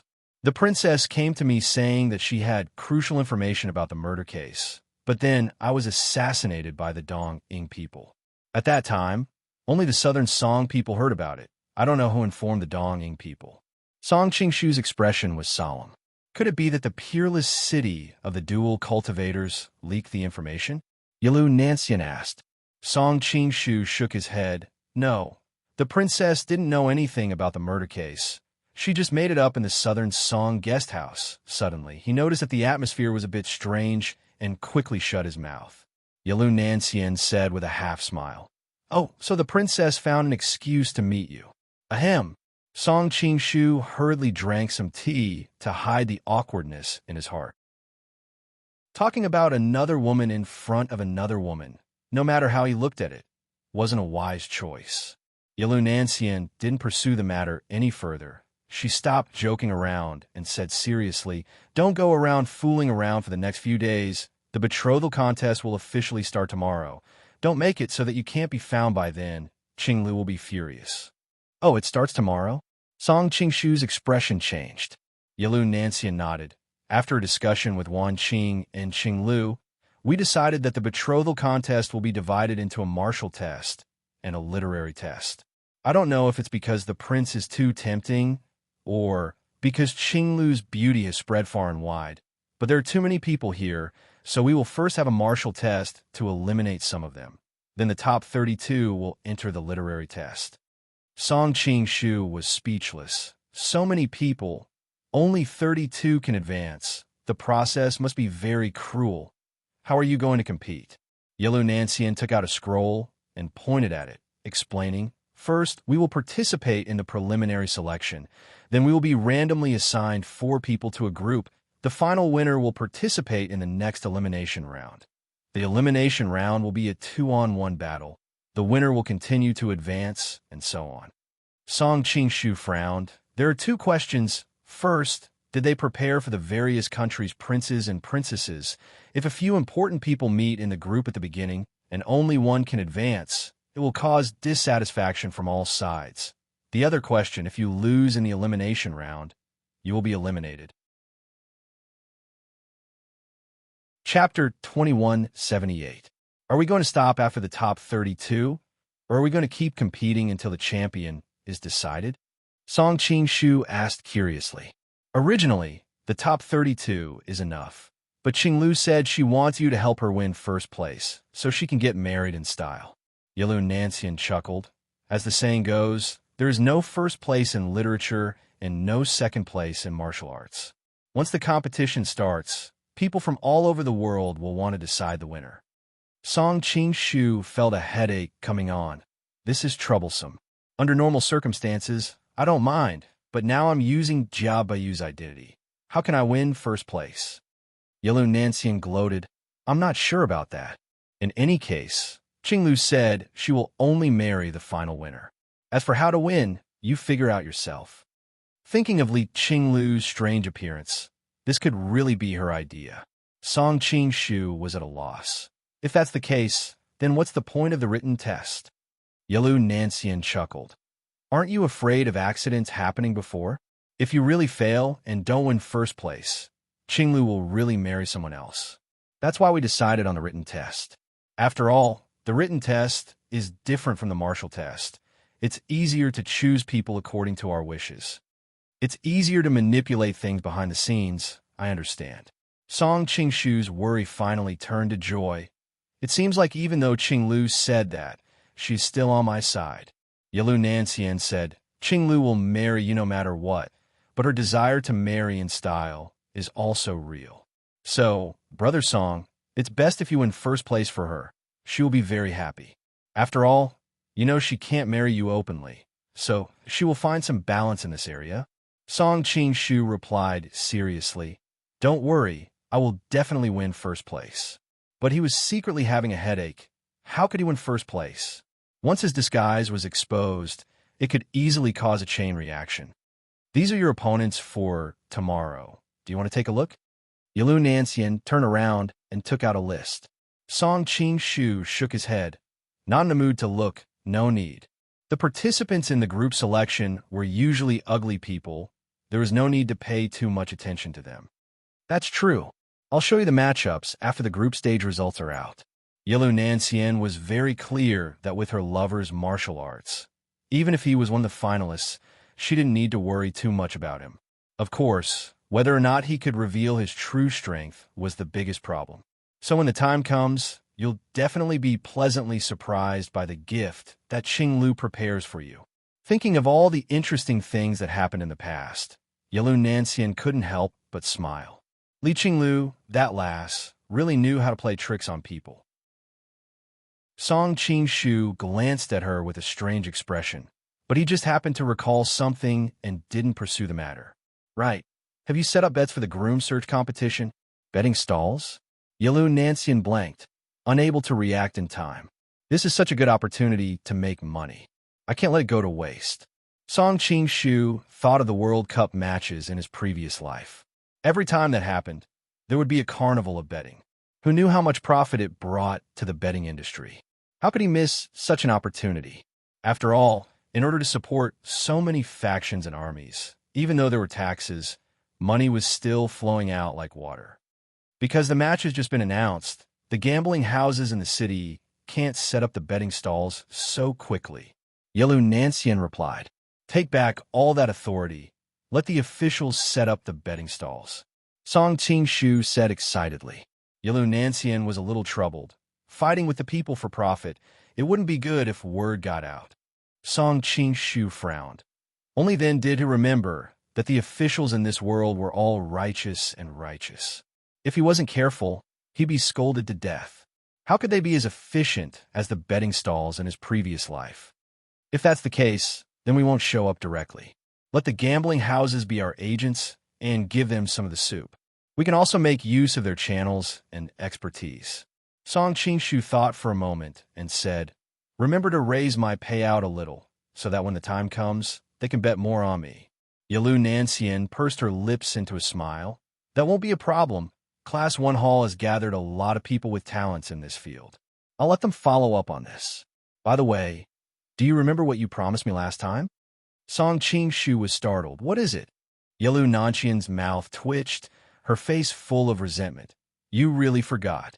Song Qingshu broke out in a cold sweat. His mind was in a mess these days. He really couldn't remember. He was about to apologize when his eyes suddenly fell on Yalu Qi's name on the table. An idea flashed in his mind. How could I forget? I have to accompany you to see Liao's relatives. You still remember? Yalu Nancian's worry immediately turned to joy, but she quickly sighed. They're not my relatives. My relatives have long. They've just been away from home for a long time. I just want to see my hometown people. Song Qingshu knew that anything he said now would be useless. So he hugged her and gently patted her back to comfort her. After a while, Yalu Nancian calmed down, blushing, and gently pushed him away. This is Class 1 Hall, and I'm the Western Xia's crown princess. It's not good to be seen hugging another man. Song Qingshu was depressed. Let's wait and see when you can completely make these forces our own. Then I won't have to deliberately avoid people. Hearing him describe the scene, Yalu Nancian couldn't help but feel a little weak. She secretly spat and hurriedly said, let's go quickly. Her carriage had already sent the Fu sisters. But as the crown princess, she couldn't only have one carriage. Someone quickly prepared backup, and the two of them went to Liao's residence. Song Qingshu naturally wouldn't appear in the image of Jia Baoyu, so he returned to his original appearance. When Yalu Qi heard the news, he hurriedly came out. Yalu Qi greets princess. Before Yalu Nancian got married, Liao had made her a princess. Brother Yalu, please get up. We're brother and sister. There's no need to say these things. Yalu Nancian hurriedly helped him up. Marrying you to Western Xia, it's really hard on you. Yalu Qi sighed. In the past, he and this distant cousin of his had traveled the martial world, so he naturally knew how arrogant she was. Now, she could only marry to a border country like Western Xia, and as soon as she married, Western Xia fell into chaos. She became a widow before she even got married. Her fate was so miserable that it made people pity her. Brother Yalu is worrying too much. Sharing the country's worries is my duty. Not to mention, I also save my family. What's there to regret? Yalu Nancian calmly replied. Yalu Qi was a little surprised. The other's mood wasn't as miserable as he imagined. Brother Yalu, I also brought an acquaintance. Yalu Nancian's face heated up. She didn't know why she felt a little embarrassed. Who? Yalu Qi curiously asked. Yalu Nancian had Liao and the others leave, then beckoned to the door. Brother Song, come in. Seeing Song Qingshu come in, Yalu Qi's eyes widened. My lord, I haven't seen you for so long. I didn't expect to see you here. Song Qingshu hurriedly said, don't be so distant. You're my brother-in-law. Yalu Qi seriously said, if it weren't for you risking your life to escort us, my family would have been destroyed long ago. Not to mention, you gave us a place to settle down and later successfully brought us back to Liao. I can't thank you enough. Feeling the sincerity in his tone, Song Qingshu couldn't help but sigh. Yalu Qi was indeed a gentleman. Chapter 2179. Xiao Feng. Thinking of that heroic man, Song Qingshu couldn't help but smile. He would have to find a chance to get Z and Azza back as soon as possible. Now that he thought about it, his previous actions were a bit too reckless. But Azza knew about his disguise. It was a bit troublesome. Ha! There's no need to call me. I'm already out. A hearty laugh rang out as a burly man walked out from the inner hall. His eyes were like a tiger's, and he carried an oppressive aura. Who else could it be but Xiao Feng? Brother Xiao. Song Qingshu walked over and looked him up and down. Long time no see. Your martial arts have become more refined. Xiao Feng couldn't help but shake his head. Compared to you, there's still a long way to go. The more I practice, the more I show off my martial arts, but you become more and more reserved. If someone didn't know better, they would think you don't know any martial arts at all. The gap between us is getting bigger and bigger. You two talk about martial arts as soon as you see each other. Yilu Nancian couldn't help but roll her eyes at the two. Song Qingshu laughed. That's right, this time I'm bringing little sister Nancian back to visit relatives. You two talk more about your hometown. Yilu Qi ran over to carry a big pile of things. Nancian, these are the gifts that the family asked me to bring you. Although her birth parents were no longer around, such a big family still had some relatives. Previously, the family was only saved because she sacrificed herself to get married, so everyone was grateful to her. Seeing this, Yilu Nancian choked up, while Yilu Qi told her about the recent happenings in Liao. Song Qingshu didn't disturb them. Instead, he asked Xiaofeng, why don't I see ya? Azu? Xiaofeng frowned. I came alone this time. Noticing his expression, Song Qingshu's heart skipped a beat. He hurriedly asked, when are you going to invite me to your wedding? It'll probably take some time. Xiaofeng hesitated for a moment before sighing in the end. Brother Song is not an outsider, so there's nothing to hide. The main thing is that I've been feeling that there's something wrong with Azu recently. Sometimes, her personality is a little like her sister, Z. I don't know if something happened that caused her to change her personality. It's not very pleasant to stay with her, so I used the excuse of helping Yilu Qi find a spouse to come out for some fresh air. It's good to give the two of them some space to calm down temporarily. Song Qingshu smiled and said, girls need to be coaxed. But in his heart, he was secretly vigilant. Xiaofeng was rough on the outside, but meticulous on the inside. He was once the leader of a gang, and later the king of the southern courtyard of Liao. His methods and abilities were all dragons among men. Before, he didn't think about it in that direction, so he didn't notice it. Now that he had started to suspect Z, she definitely couldn't hide it for long. It seemed that I have to exchange Z and Aju back immediately. As for Aju knowing my secret, I can think of other ways to control her. After a few years, when the dust settles, I'm not afraid that she will reveal everything. As for the possibility of releasing Azu, he had also thought about it carefully. Azu's personality was actually very introverted and deep. She would hide everything in her stomach and let herself bear all the pain alone. Otherwise, she wouldn't have told Xiaofeng everything in the original work and run to her death. So, in summary, if he exchanged Azu with him, the secret would most likely not be leaked.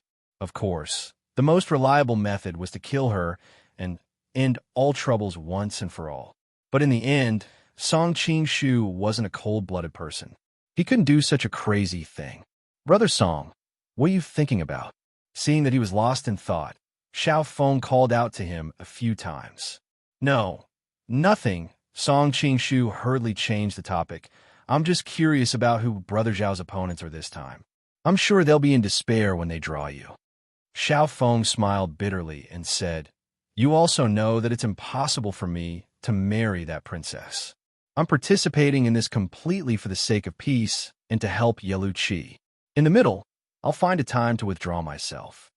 Hearing this, Song Qingshu secretly let out a sigh of relief. This was good. Otherwise, with Xiaofeng's battle strength, it would be impossible for him to defeat him without revealing his true strength.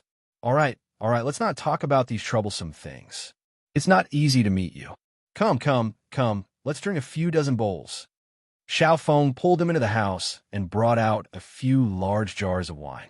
61 Literature, Library Song, Qingshu's heroic spirit was aroused. Fine, whoever drinks until they collapse first is a dog. Coming from the future, he had been baptized by all kinds of high-alcohol liquor. How could he drink this world's low-alcohol liquor? Xiaofeng's face darkened. You're not allowed to use your qi to dissolve it. Otherwise, I won't be able to drink as much as you. Don't worry, I won't use my qi. Song Qingshu patted his chest as a guarantee. Xiaofeng was overjoyed. Good, then let's fight for 300 rounds. A few hours later, when Yilu Nancian brought Song Qingshu out of the Liao guest house, the sky was already dark. As she helped him into the carriage, she grumbled, if I knew you would get so drunk, I wouldn't have brought you here today. Song Qingshu pointed to the sky, his face beaming with joy. I drank Xiao Feng until he collapsed. Didn't you collapse too? Yilu Nanxian felt a headache coming on. You guys still have a martial arts competition tomorrow. If you're drunk like this, it's a problem whether you'll wake up or not. Don't worry, I'm not drunk. I can still drink another 300 bowls without a problem. Song Qingshu patted his chest loudly, but after 2 hits, he felt a little nauseous. He hurriedly stuck his head out of the window and began to vomit, attracting the attention of the guards accompanying him. Yilu Nanxian's face turned red. She was thankful that the guards accompanying her today were all her trusted guards. Otherwise, as the crown princess, she would lose all her face. She lightly patted his back and used the towel and water basin prepared by the Liao guest house to wipe his face. Drink some water and rinse your mouth. Water? I don't want to drink. I want to drink wine. Song Qingshu directly refused. Yilu Nanxian's face darkened. She could only coax him. This is wine, the Western Xia's unique, illuminating heaven brew. Oh, then I'll have to try it. Song Qingshu's interest was immediately piqued. He took the bowl and gulped it down. Pa, what kind of wine is this? It's so bland. Song Qingshu directly spat out the window. How can this be your Western Xia's famous wine? Looks like the Western Xia's people are living in an abyss of suffering. Yes. I'll take you to drink better wine another day. Yilu Nanxian laughed involuntarily. He was usually so high and mighty, but now he was drunk like a child, which made her feel that he was even more real and cute. Song Qingshu turned over, just in time to meet her bright eyes. He felt that they were especially charming. He hugged her and pressed her under his body, kissing her madly. Yilu Nanxian didn't expect his sudden attack. She subconsciously cried out in surprise. Crown Princess, what happened? A guard heard the commotion and hurriedly knocked on the door to ask. No, nothing. Yilu Nanxian hurriedly dodged while replying. The guards weren't idiots. They were used to this kind of thing in the imperial family, so they looked at their noses and lowered their heads. Inside the carriage, Yilu Nanxian was pleading softly, Song, there are people outside, and they're on the street. Chapter 2180. Just as she was suffering, Yilu Nanxian noticed that the man on top of her had stopped moving. Only then did she notice that he had fallen asleep due to his drunkenness. Yilu Nanxian didn't know whether to laugh or cry, but she also let out a long sigh of relief. Perhaps only Li Qinglu could do something like this. She didn't have the guts to do it like this. She got up and put Song Qingshu's head on her lap. Yilu Nanxian found that half of her body was exposed to the air. She blushed and spat. What a bastard. She hurriedly tidied up her clothes, but there wasn't much anger in her voice. She knocked on the carriage wall and ordered the guards outside. Drive slower. She wanted to take advantage of this opportunity to let him sleep a little longer and sober up. After all, he was going to represent the Southern Song in the competition tomorrow. They couldn't bring him back to the palace, so they could only hand him over to the Southern Song residence. Yes. The guards outside exchanged glances.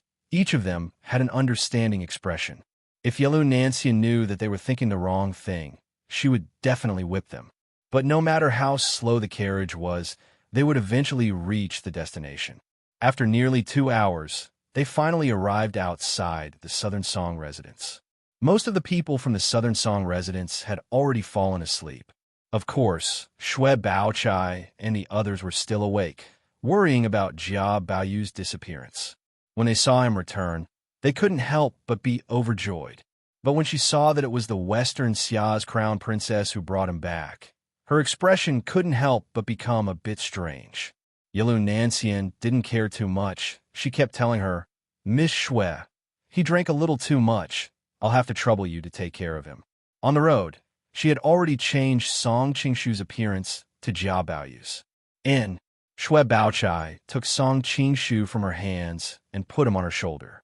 She had a stomach full of questions to ask, but looking at the crown princess's beautiful face, she was too embarrassed to ask. Yilu Nanxian reminded him again and again before reluctantly leaving.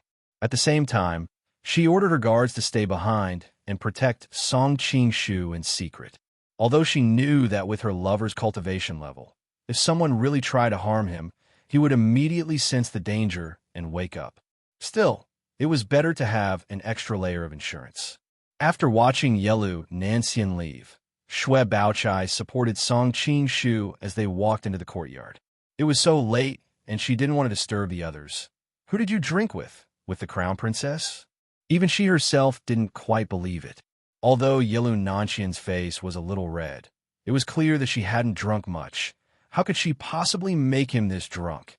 Crown princess? Song Qing-shu mumbled vaguely. Huh. Why does it feel softer? Xue Baochai's entire body trembled, and she almost kicked the man on top of her because at this moment his hand was on her chest, and from time to time, he would pinch a few times. If you weren't drunk, Xue Baochai pried his hand away and gritted her teeth in anger. Why won't you let me touch? Song Qing-shu couldn't help but mutter. Xue Baochai was angry at first and was about to explode when she suddenly realized what he was implying. Did the crown princess just let you touch her? Who is the crown princess? Song Qing-shu asked vaguely. The one that just brought you back? I think she's called Yelu Nancian. Xue Baochai blinked her large eyes, glowing with curiosity as she looked at him. Nancian? Of course she would let me touch her. Song Qing-shu smiled smugly. Hearing his answer, Xue Baochai was shocked. At this time, she didn't care about being jealous and hurriedly said, Do you know who she is? In the future, don't contact her. No wonder he felt that the crown princess treated Bao Yu so well these days. There was something going on between the two of them. Okay, composition network, why? Song Qing-shu looked at her with sleepy eyes. She's the crown princess of the Xixia country. She represents the Xixia country. If people find out that she's with you, Xue Baochai said angrily. When the time comes, the Xixia people will get angry. Not to mention you. Maybe all of us won't be able to survive. Don't worry, it's okay. Song Qing-shu waved his hand indifferently. You bastard. Seeing his indifferent look, Xue Baochai was so angry that her teeth itched. She really couldn't figure out why the crown princess would like this naughty boy. Apart from being handsome, good at pleasing women, and having a good family background, he didn't have any good points. He thought of the rumor he had heard before that the crown princess had just married to the Western Xia country, but the Western Xia country had been in civil strife. The crown prince had died before he could get married. She must have been lonely and had happened to meet Bao Yu. That was why the heavenly thunder and earthly fire were triggered. The more Xue Baochai thought about it, the angrier she got. She wanted to throw him on the ground directly, but seeing his drunk appearance, she was a little reluctant. We can only wait until he sobers up. Xue Baochai hurriedly ordered the servants to bring hot water, and she would take care of him personally. After a long time, Song Qing-shu was awakened by a shake. Looking at the beautiful woman in front of him, he couldn't help but exclaim, Sister Bao, why are you here? Are you disappointed that your crown princess is not serving you? Xue Baochai sneered. Song Qing-shu's heart skipped a beat. What crown princess? What are you talking about? Keep pretending. Last night, you admitted that you and her. Forget it. I can't say it. Xue Baochai's face was slightly red, not knowing whether it was because of shame or anger. No way. Song Qing-shu was dumbfounded, thinking that drinking was really a hindrance. He shouldn't drink in the future, at least not compete with Xiao Feng in drinking.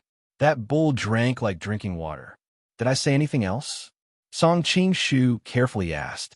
What if he revealed some secret that he shouldn't have? You have a relationship with other women? Xue Baochai instantly stood up, looking at him in shock.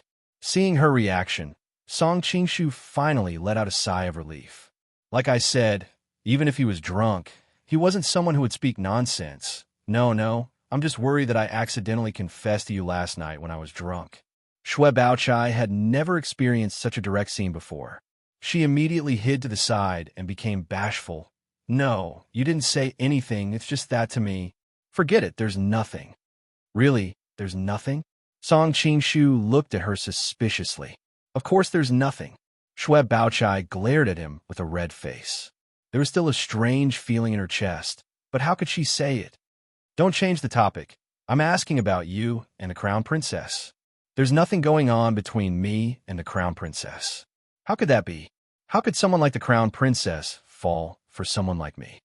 Song Qingshu lied without a blush. You clearly said it last night. Shue Baochai glared at him. What did I say? Song Qingshu looked at her curiously. Chapter 2181. Song Qingshu felt ashamed on the inside, but he refused to admit it. You can't take the nonsense of a drunk person seriously. The crown princess is so beautiful that any man would like her. Your brother Xuepan also likes her. Maybe I was influenced by her, but I couldn't help but speak nonsense when I was drunk. I'm so thirsty. Do you have water? This is the hangover soup. It's already cold. Shue Baochai picked up the bowl next to her and said, I don't care whether you and her are real or just talking nonsense. Anyway, this matter can't be leaked out. Now that you're in Xixia, you should be careful that the angry Xixia people will skin you alive. Song Qingshu drank the soup and said with a smile, Sister Bao, it seems that you still care about me. Who cares about you? Shue Baochai stood up with a straight face. She still had things to do after drinking the soup. Song Qingshu looked outside the dark window and was startled. I thought it was dawn, but it's still dark. Let me sleep a little longer. I drank too much last night and am too sleepy. Shue Baochai pulled his ear. You still have the nerve to say that? You know that the marriage contest is going to start today, but you still got drunk. Do you know that I've been waiting for you to come back last night to teach you how to deal with it? Song Qingshu couldn't help but murmur, Isn't this just a formality? Are you really willing to let me marry that Xixia princess? Bah! Shue Baochai's cheeks became hot. Who's unwilling? Although it's just a formality, it still represents the face of the imperial court. I especially went to see the list of the group selection. Not a single pair of princes from each country is placed in the same group, which proves that Xixia is also taking care of us. If we can't even advance to the next round against some small sects, it will be a disgrace to our great song. What if I advance to the next round and become the champion? What will you do? Song Qingshu looked at her with a faint smile. Shue Baochai was so angry that she laughed. Do you think I don't know your level? If we didn't grow up together, I wouldn't even look at you. How could a dignified princess like you? Saying this, she suddenly paused. She thought that even the beautiful and noble crown princess liked him. So it was hard to say that the Silver Stream princess also liked him. Was this guy really that charming? Was it because I was too familiar with him that I couldn't tell? Song Qingshu wanted to lie down on the bed again. It's not like you don't know that I don't like martial arts. Aren't you making things difficult for me? It's better to sleep more. No. Shue Baochai pulled him up again and tried to persuade him earnestly. Baoyu, something happened to your family. If you were eliminated in the group competition here, you will become a laughing stock in Lin and City. I don't want them to look at you like that. Seeing her concerned expression, Song Qingshu was slightly moved. He thought that this Miss Shue was really worried about Jiao Baoyu. For a moment, he couldn't bear to hurt the little girl's heart. Okay, but you also know that I'm not interested in martial arts, so I may not be able to break through the group competition. Don't worry. I've found the information of your opponents today. They are not masters. I'll teach you a few moves. If you're clever, you should be able to handle it. Shue Baochai said, Isn't it a little late to sharpen a spear at the last moment? Of course, Song Qingshu didn't need to learn these skills from her, but he couldn't bear to reject her good intentions. These people are not masters, so some strange moves can play an unexpected role. And I remember that you seem to have learned some martial arts during the last time you disappeared, right? Shue Baochai looked at him curiously. 5200 Song Qingshu smiled embarrassedly. A little. That's good. It's good that you have the foundation. Otherwise, you don't know any martial arts. I can't teach you to defeat them in such a short time. Shue Baochai finally let out a sigh of relief. When the two of them went out, they happened to wake up the servant who was dozing off outside the door. Miss Shue, let me take care of the young master since he's awake. You didn't sleep last night. Song Qingshu looked at Shue Baochai in surprise. The feelings of a young girl were always so easy to move. Shue Baochai rolled her eyes at the servant. No need. I still have something to teach your young master. You can go and prepare something like breakfast. Song Qing couldn't help but say, why don't you go and rest for a while? It's not too late to sleep after today. Shui Baochai directly began to demonstrate. Today, you will have 3 opponents. One of them is the young escort leader of the Pegasus Escort Agency. His father, Ma Xingkong, is a little famous in Jianghu for his invincible boxing. But in fact, it's just an unworthy name. This set of boxing is terrible. Watch carefully. As she spoke, she demonstrated the so-called invincible boxing. At the same time, she explained in detail the flaws and countermeasures. She came from the Imperial City Department of the Southern Song Dynasty, so she was quite familiar with this kind of information in Jianghu. The other person is the young creditor of the Yinma Chuan gang, Tao. He is good at robbing, and his martial arts is ordinary. If you want to deal with him, you should do this. The last person has the highest martial arts. He is the current leader of the Yellow River Gang, Qian Qingjian. Leader? Song Qing was startled. Shui Baochai explained, don't be scared by his title. In the past, the Yellow River Gang's 3-headed dragon, Ho Tong Hai, and Dragon King of the Demonic Gate, Sha Tongtian, were masters in Jianghu. Later, they were captured by the Chuanjin sect and locked up for more than 10 years. Later, no one knew where they went. Sha Tongtian originally had 4 disciples, but most of them were killed by Lu Guanying of Cloud Manor. As a result, the Yellow River Gang was destroyed. Qian Qingjian was Sha Tongtian's youngest disciple and survived. Lu Guanying actually had such an awe-inspiring moment. Song Qing thought of the pretty boy who always looked like a little boy in front of him. He didn't expect that he would have such a side. In his mind, he couldn't help but think of Cheng Yaojia's shy and boundless charm. Sigh, he really wasn't a good person.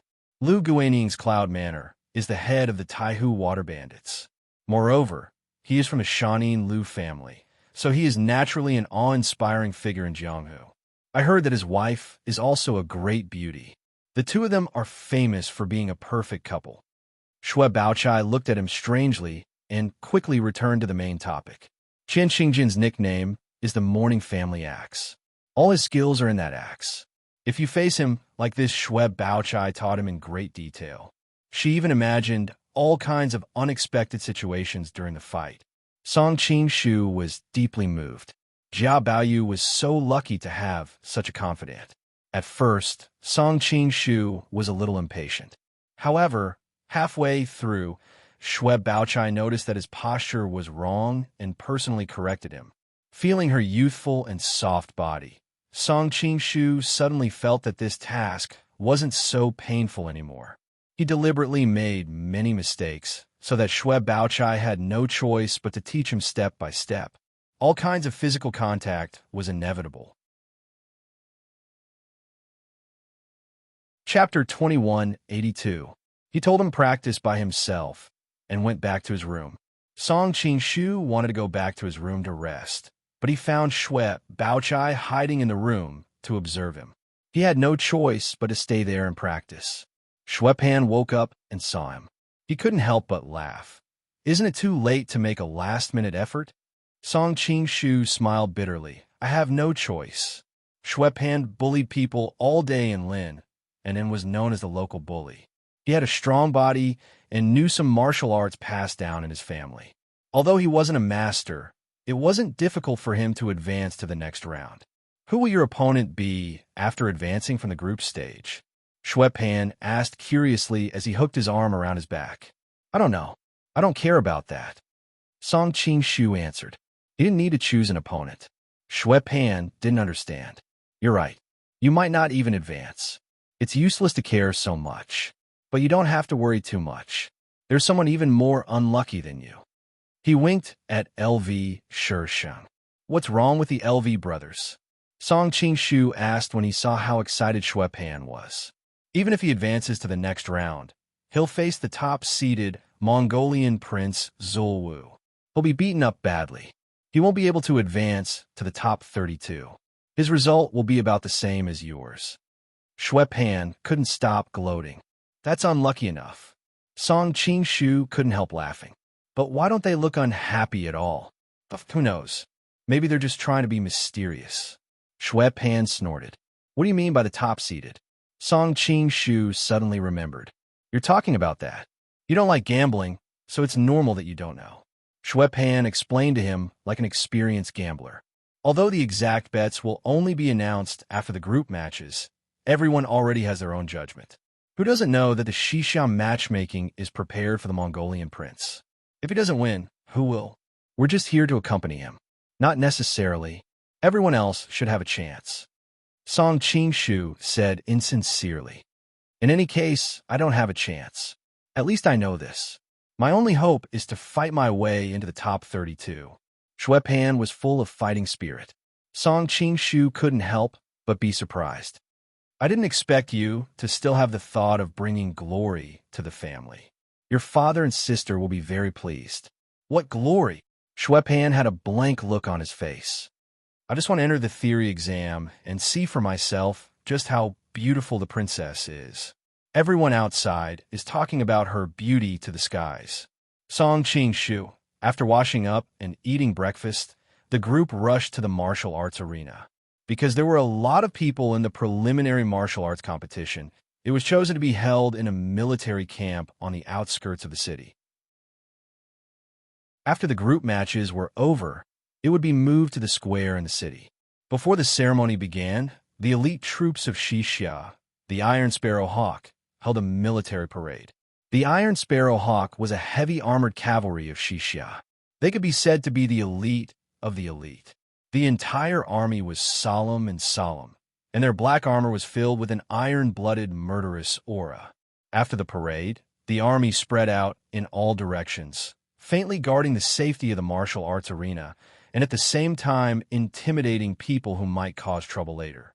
Among the Japanese ambassadors, Hidekitsu's face was gloomy. If the army of the Central Plains is so powerful, then I'm afraid foster father's plan to take over the Central Plains, Miyamoto Musashi said calmly. I've secretly investigated the capital of Xixia these days. These troops are only a small number of elites. The combat power of the rest of the troops is much weaker. That's good. Hidekitsu heaved a long sigh of relief. By the way, have the 10 soldiers' guardians been sent away? I've already sent them back overnight, Sasaki Kojiro answered. In my opinion, this is somewhat superfluous. The Koreans don't have any evidence, and the Xixia didn't come to question us. It's never wrong to be careful.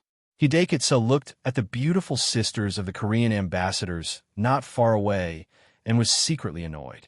The cook duck actually flew away. He must find a chance to get them. In the distance, Fu Junyu noticed his gaze, and a trace of disgust flashed in her eyes.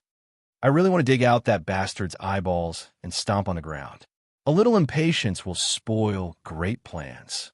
Let's recover first. Fu Junyi didn't even look in that direction. Instead, she stared at the Iron Sparrow Hawk in the field inside. The Central Plains is really a celestial empire. Even the weakest country, Xixia, has such a powerful army. At this time, the yellow-robed woman also sighed. No wonder our great song and Xixia have been fighting for decades, but we haven't gained the slightest advantage. Their army is really tyrannical. Shui Baochai couldn't help but say, Sister Yang, why do you have to boost the morale of others and belittle your own? Our great song's divine arm, Bao, isn't inferior at all. At this time, Tubo, Zunger, Dali, and other forces also exclaimed in surprise. Obviously, the fighting strength of the Iron Sparrow Hawk had made them quite frightened. Only Zulwu of the Mongolian Empire sneered. Only looks. Such an army is extremely clumsy. Compared to our Mongolian Empire's Chieshui army, they are just a living target. These days, the injuries on his face had mostly healed. With a little makeup, no one could see anything unusual at all. At this time, countless people cast curious gazes at this Mongolian prince. After all, he was one of the most powerful and honorable men in the world. Moreover, he was so young and handsome. Many women's eyes lit up, and they looked like they couldn't wait to marry him. Of course, Fang Yiyu, who was beside him, was extraordinarily handsome and also attracted many people's attention. Seeing all of this, Shui Pan snorted sourly. What's so good about these pretty boys? Value, I'm not talking about you. Before Song Qingshu could answer, Lu Shishing sneered and said, if someone like him can be considered a pretty boy when he has conquered countless countries, then what about you? Shui Pan was immediately angered. Do you think that by sucking up to them like this, they will let you advance? Lu Shishing felt like his sore spot had been poked, and he immediately stood up in anger. Shui Pan stood up, cursing as he rolled up his sleeves, looking like he was about to fight. The yellow-clothed woman frowned and said coldly, it's all done. Don't embarrass yourself. Only then did the two of them return to their seats. Yalu Nancian was on the stage, announcing the rules and procedures of this marriage contest. She was tall and slender to begin with, and now she stood at the center of the drill ground in her martial attire. She didn't panic in the slightest in front of the crowd. Her face was beautiful and noble, and her voice was gentle and pleasant to the ears. Even Zulwu narrowed his eyes and stared at the beautiful rose in the middle of the drill ground. Although his voice was soft, his tone was unquestionable. This woman will trouble me sooner or later. Fang Yiyu, who was standing to the side, smiled. After conquering the Western Xia, not to mention the crown prince's wife, even the emperor's wife will be chosen by your highness. Zulwu laughed. Let's marry that Princess Yinchuan first. Chapter 2183. After Yilu Nancian finished her speech, the group selection quickly began. Because of the limited space, it was impossible for so many people to compete at the same time, so they had to be arranged in order. Song Qingshu was placed at the back, while Shui Pan, the Lu brothers, and the others were placed in the middle. People like Su Liuwu and Xiaofeng were placed at the front. Presumably, the host knew what everyone was thinking and wanted to see those celebrity contestants the most. As for the others, they were naturally placed at the back. Shui Pan and the others were indignant about this, but Song Qingshu didn't care. He would receive less attention at the back to prevent his identity from being exposed. Suddenly, a commotion came from the entrance of the drill ground, attracting everyone's attention. A young man in luxurious Mongolian clothes swaggered in, followed by a group of Mongolian warriors. His bearing was no less than Su Liuwu's. When Song Qingshu saw that person's appearance, he couldn't help but be shocked. Why is he here? The person who had come was the heir of the Ruyang household, Zhao Min's older brother, Wang Baobao. Behind him were the Xianming elders and the experts of the Vajra sect. Song Qingshu carefully sized up everyone in his group and was disappointed to find that Zhao Min wasn't there. Wait! Wang Baobao's voice was loud and clear. The noisy drill ground immediately quieted down. Su Yiwu frowned and said, Wang Baobao, what are you doing here? Wang Baobao's group found a place and chased away the original people. He sat down and replied, I've heard that the Western Xia's Princess Yinchuan is beautiful and elegant, peerless. I admire her, so of course I've come to ask for her hand in marriage. Hearing his words, the crowd went into an uproar. They hadn't expected the Mongolians to fight over her. However, most of them were just here to watch the show and didn't mind the matter getting bigger. Su Liuwu's expression immediately darkened. You dare to compete with me? Wang Baobao said coldly. Didn't the Western Xia princess say that she wouldn't marry anyone but you? Since she didn't, why can't I pursue her? Everyone can rely on their own abilities. Su Liuwu glared at him, his tone full of anger. Good, very good. The yellow-clothed woman and Shui Baochai discussed animatedly. What's going on with this Wang Baobao? He's actually fighting with Su Liuwu over a woman? I heard that Temujin and Prince Ruyang don't get along, but I didn't expect it to be this serious. Song Qingshu was also frowning deeply. Wang Baobao had actually openly shed all pretense of cordiality with Su Liuwu. The conflict between the Ruyang Palace and Temujin's faction could be imagined. Although the Prince of Ruyang and his son were both famed generals on the battlefield, with many highly skilled fighters under their command and 100,000 soldiers under their command, Temujin was still the ruler of Mongolia. He and his descendants controlled 3/4 of the Mongolian military power. The future of the Ruyang Palace was not very promising. Thinking of this, He could not help but worry about Zhao Min. She had also run back when she sensed that the Ruyang mansion was in danger. He did not know if she was safe or not. Seeing his prince so angry, the little magician Feng Yiyu rolled his eyes and came up with a plan. King of Hunan, the princes and grandsons of the other countries participating in the Western Xia's marriage contest have already arrived early. Now, even the duels have been arranged. Isn't it a bit too late for you to come now? But don't worry, you can cheer for our prince.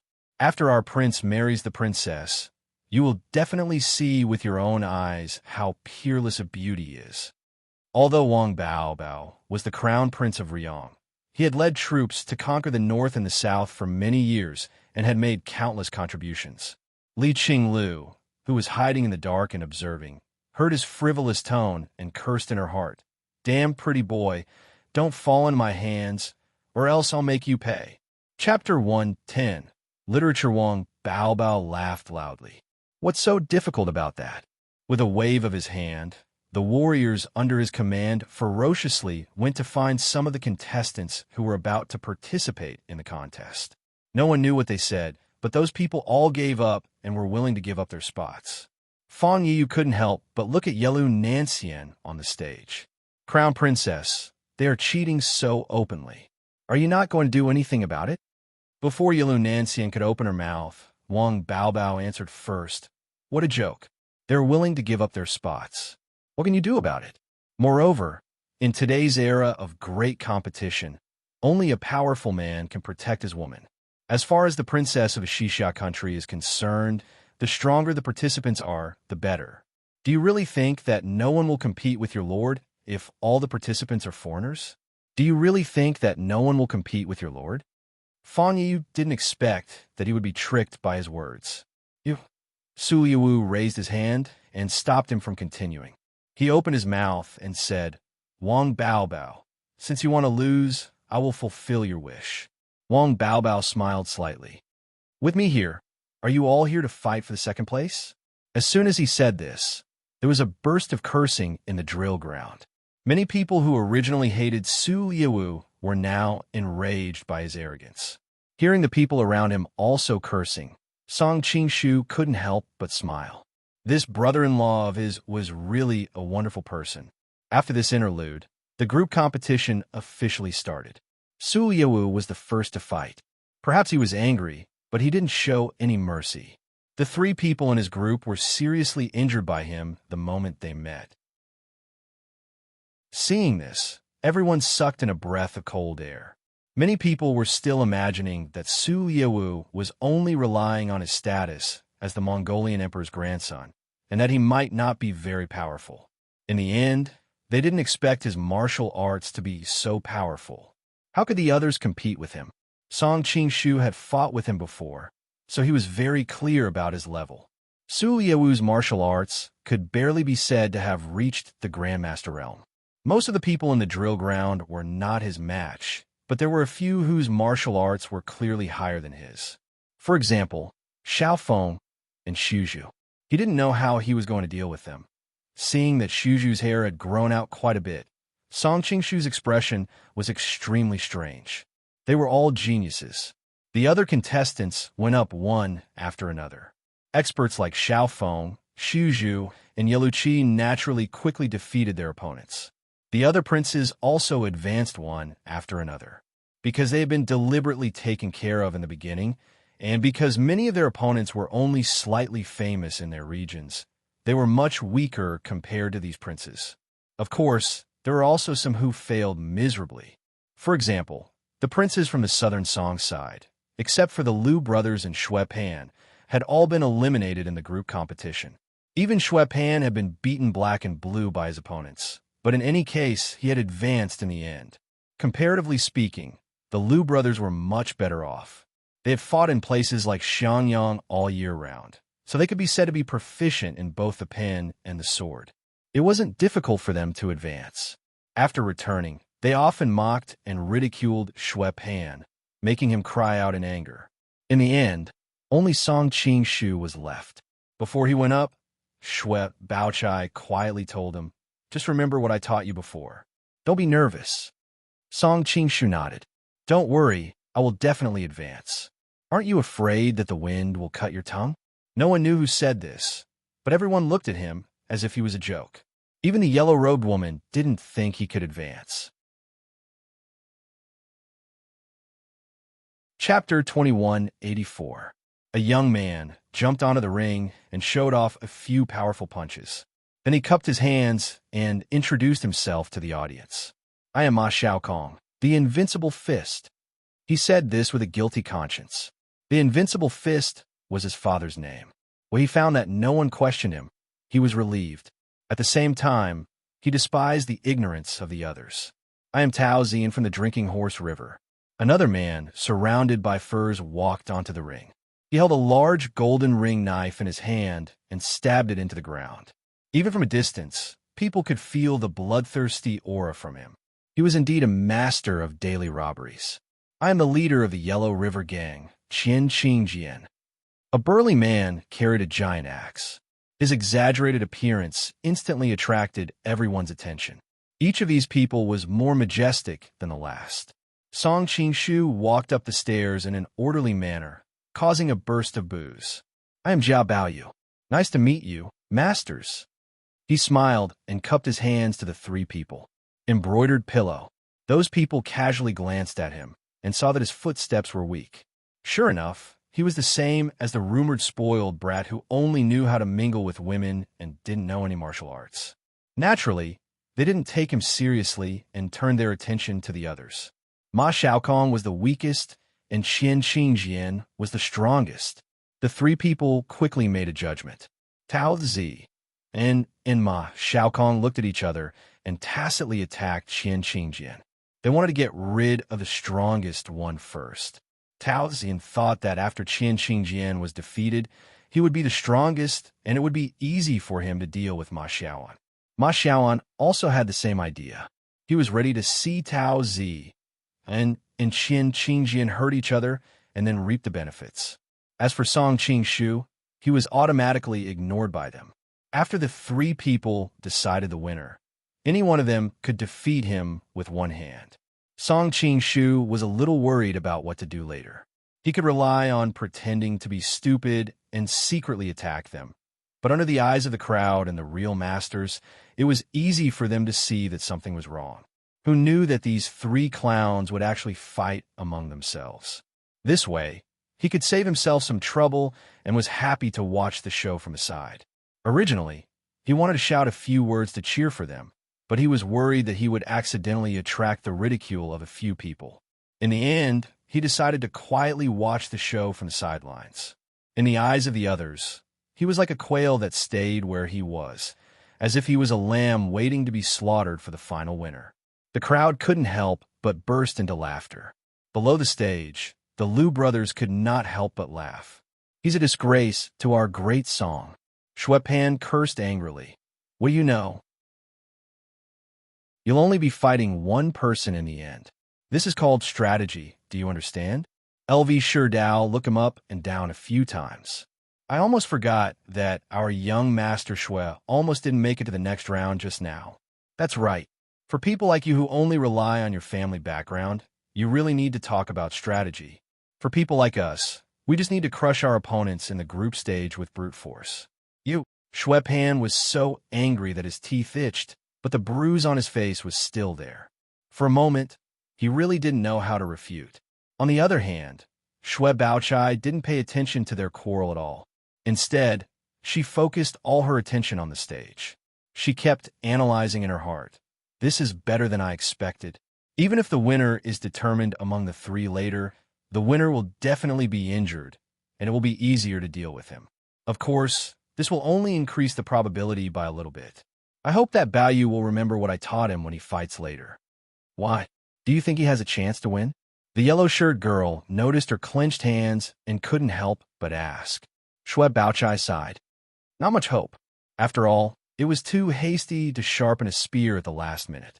One should know that the situation in a martial arts competition could change in an instant. How could it be so ideal to follow the expected moves? The yellow-shirt girl hesitated for a moment, but still advised, you should know what's going on with the Jia family. You'd better get out of it as soon as possible. Even if you're willing, I'm sure your father won't agree to the relationship between the two of you in the future. Shwep Baochai bit her lips tightly. Her face was a little pale, and she didn't speak for a long time. At this time, the competition on the stage had come to an end. In theory, Ma Xiaokong and Tao Zi, Anne's martial arts combined, were stronger than Qian Qingjin's. However, both of them had ulterior motives. They couldn't wait for the other to fight in front of them and save their strength to reap the benefits. As a result, Qian Qingjin found the right opportunity. At the risk of getting injured, he finally defeated the two of them with one axe strike. 123 Literature Network, however, he didn't feel good either. After fighting with the two of them for so long, his inner force was almost exhausted. The other two's counterattacks before they fell also left deep wounds on him, and blood kept flowing. Of course, even with so many unfavorable factors, he didn't think it would be a problem to deal with Jia Baoyu. Looking at the other party carrying an axe and walking over with a murderous look, Song Qingshu hurriedly stopped him. "Wait, it's too late to beg for mercy now." Qian Qingjian grinned and raised his axe, ready to strike. 1,000 taels. Song Qingshu took out a banknote from his pocket. Qian Qingjian forcibly stopped the axe and stared at the banknote in his hand. "What do you mean?" he asked in a low voice. "I'll give you 1,000 taels if you admit defeat and leave. How about that?" Song Qingshu replied with a serious expression. There was an uproar in the drill ground. There was actually such a thing? Shwepan was dumbfounded. There's such a thing? The yellow-clothed girl couldn't help but laugh. She looked at Shwep Baochai beside her. "Is this the method you taught him today? It's quite original." No, Shwep Baochai denied guiltily. Her face was completely red. She thought to herself, this smelly Baoyu is really embarrassing me. Qian Qingjian was furious. "You want to bribe me with a mere 1,000 taels? You found the wrong person." As he spoke, he raised his axe again. At this time, Song Qingshu took out a few more banknotes. 5,000 taels. Qian Qingjian was stunned. Then, he became flustered and exasperated. "I'm not that kind of person." 10,000 taels. Song Qingshu took out a stack of banknotes again. Qian Qingjian didn't say anything this time. Instead, he revealed a conflicted expression on his face. Song Qingshu seized the opportunity and said, "Your Yellow River gang helps people unload and transport goods on the Yellow River all day long. How much money can you make? If you divide it among your subordinates, how much will you have left as a gang leader?" Qian Qingjian wanted to refute, but he couldn't find the words to do so. After all, the entire Yellow River gang didn't even have this much money in a year, let alone how much he could get. Song Qingshu continued, "Even if you win this time, what benefits will you get? Don't tell me that you really think you can marry the Xixia princess and become the emperor's son-in-law." As he spoke, he pointed at Su Liuwu and the others in the distance. "Do you think you're better than the two Mongolian princes or King Shao of the southern courtyard of Liao? Or are you an expert that the Shaolin Temple has meticulously trained?" Qian Qingjian's face alternated between green and white, and his breathing became heavy. These words finally became the last straw that broke his back. He grabbed the banknotes and said, "I'm not as skilled as you. I admit defeat." After he finished speaking, he left without looking back. Only Song Qingshu was left in the same place, full of pride and satisfaction. It was true that those princes were jealous of each other in the brothel, and they would throw 100,000 taels of silver at every turn. But now, they only needed 10,000 taels to bribe a low-level gang leader. The gap between the rich and the poor was really big. Despicable and shameless. Despicable and shameless. Shady. Chapter 2185. Song Qingshu remained unmoved. He cupped his hands and greeted everyone with a proud expression. "Thank you for letting me win." Some people immediately protested. Many looked at Yellow Nancian. "The contestant is openly bribing. Are you not going to do anything about it?" Yellow Nancian held back her laughter and answered, "When the princess chooses a son-in-law, she wants her future son-in-law to have the strongest overall strength. Whether it is wealth or intelligence, it is a type of strength. This is understandable. Everyone was startled, but gradually felt that what she said made sense. After all, this wasn't Jianghu. The people of Jianghu could rely on martial arts to find a husband, but the princess still had to look at other strengths. When Song Qing-shu returned to his group, Shui Pan came over and hugged his arm. "Bao Yu, you're really something. You actually won in such a way. What's there to be proud of? You've lost the face of our great song." The Liu brothers mocked him. Those who didn't make it to the next round agreed, while regretting that they didn't think of this method. These people were all from prestigious clans of the Southern Song dynasty and knew that the Jia clan was doomed. They naturally wouldn't show any mercy to Jia Baoyu. TSK, the Western Xia, has already acknowledged him. What are you guys so jealous for? Shui Pan was angry and started arguing with those people again. Song Qing-shu shook his head. He couldn't be bothered to argue with those people. Shui Baochai came to his side and pouted. "If I knew you had a way to advance, I wouldn't have wasted my effort. It was completely unnecessary." Song Qing-shu hurriedly said, "Of course not. My method was just a trick. What if they don't agree? At that time, we'll still have to talk with our fists. It is because of your careful teaching that I have the confidence to stand there. Otherwise, I'm afraid I wouldn't even dare to go on stage." Hearing this, Shui Baochai's expression softened. She then said worriedly, "Now that your group has advanced, you've won glory for your clan. You don't have to force yourself in the following matches. If you have to admit defeat, just admit defeat. Don't get hurt by your opponent." Feeling the concern in her voice, Song Qing-shu's heart warmed. "Sister Bao, don't worry. Miss Shui, aren't you being too pessimistic about your lover? I think he'll be able to go far. Do you want to take a gamble?" At this time, a chuckle could be heard. It turned out that Wanyan Zhongjie was walking over, waving his fan. Wanyan Zhongjie had always been handsome, but now his hands were even wider than the ribs of his fan, attracting the attention of both men and women. Seeing that it was her, Shui Baochai felt annoyed in her heart.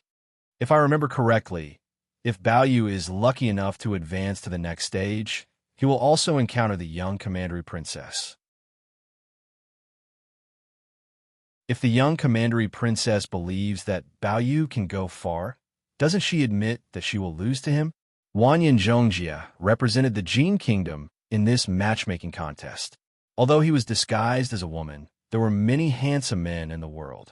Ordinary people didn't know the truth about him, and even if they did, they wouldn't want to expose him and offend the Jin kingdom over such a small matter. In any case, if he really made it to the end, it wouldn't be too late to expose him then. If I were to meet him, given our friendship, I would immediately admit defeat. Wanyan Zhongjie looked at Song Qing-shu with a gentle smile in his eyes. Shui Baochai's heart skipped a beat. Could it be that their friendship was that good? Wanyan Zhongjie understood the gravity of the situation. Under the watchful eyes of the crowd, she didn't do anything excessive. She cast a few ambiguous glances at Song Qing-shu before leaving with a smile on her face. Song Qing-shu felt a headache coming on. Shui Pan couldn't help but run over and bump his shoulder. "Brother, you're not bad. When did you manage to get your hands on that beautiful young commandery princess from the Jin kingdom?" "Shut up." Shui Baochai felt annoyed and glared at him. At this moment, a mysterious fragrance wafted over.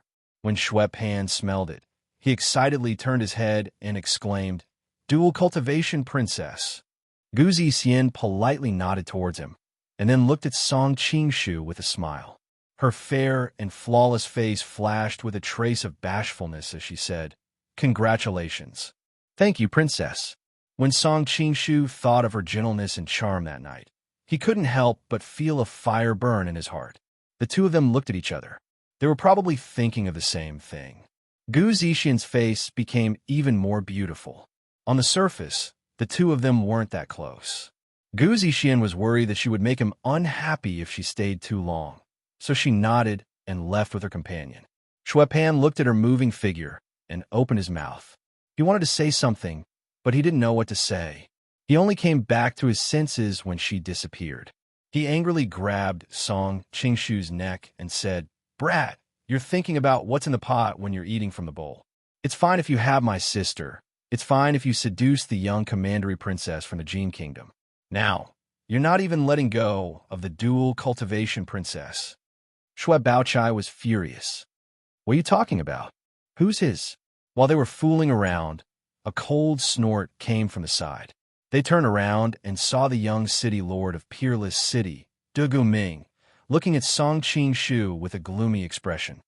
Surname Jia, you're good. I'll be your opponent in the next round. Let's see how you're going to bribe me then. After saying that, he angrily chased after his fiancée. Song Qing-shu was stunned. Although De Guming wasn't a top-notch expert, he was a true disciple of Peerless City. He was definitely an expert among the young nobles. How did he meet such a strong opponent so soon? It didn't make sense. His heart skipped a beat, looking in Yelu Nanxian's direction. Beside her was a young girl dressed like a palace maid, obviously Li Qinglu in disguise. The two girls were whispering something to each other, but as if sensing his gaze, they both turned around, revealing a faint smile on their faces. Who told you to hang around with women all day long? Seeing Li Qinglu's smug expression, Song Qing-shu understood what she was thinking. He also understood why Yelu Nanxian had mentioned that Li Qinglu would give him a surprise. So this was what she was referring to. This girl is really... Song Qing-shu shook his head, but he couldn't get angry. On the bright side, at least she didn't arrange for him to go up against Su Liwu and Xiao Feng the moment he arrived. Who told you to fool around? His fiancée also went to flirt with him. Now he's angry. At this time, Shui Baochai couldn't help but pinch his ear. However, Shui Pan hurriedly said, the dual cultivator princess isn't his fiancée. I've specially asked around. They only have the tradition of joining hands by marriage. They haven't officially agreed to the marriage. Shui Baochai couldn't help but roll her eyes. Her foolish brother was really a fool. The dual cultivator princess clearly didn't care about him, but he still spoke up for her. If I can't beat him, I'll just surrender. Song Qing-shu's expression was relaxed. I'm afraid he won't let you go so easily. The yellow-robed girl also walked over. Furthermore, if you get eliminated early, wouldn't you be letting down the Jin Kingdom's princess's good intentions? Shui Baochai couldn't help but laugh. Big Sister Yang, do you really think that the Jin Kingdom's princess will let him go?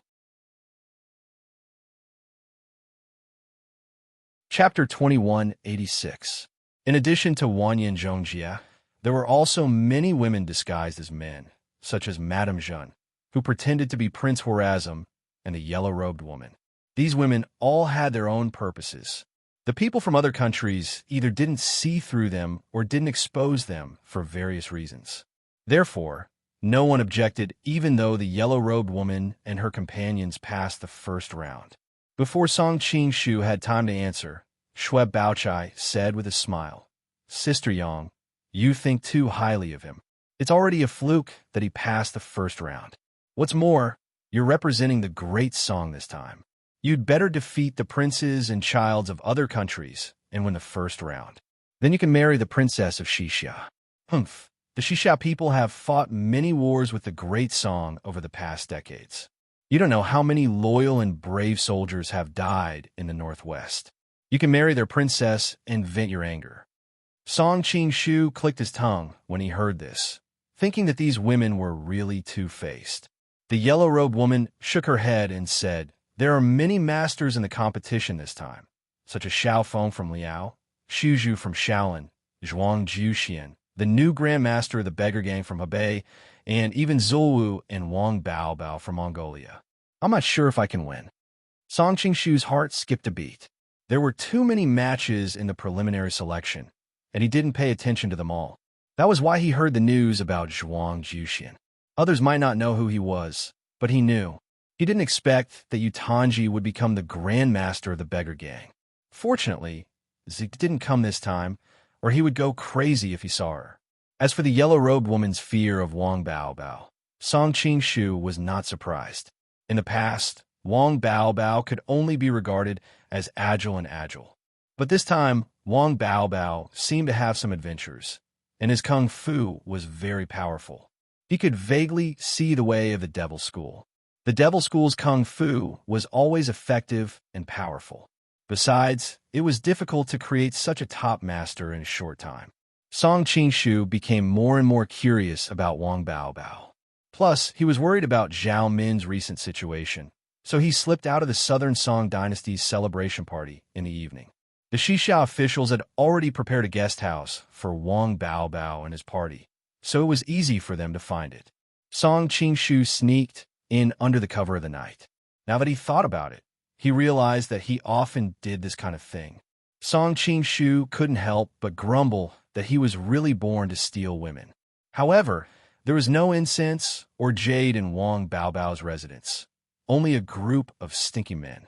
Song Qingshu avoided the guards along the way and arrived at a big tree near Wang Baobao's room.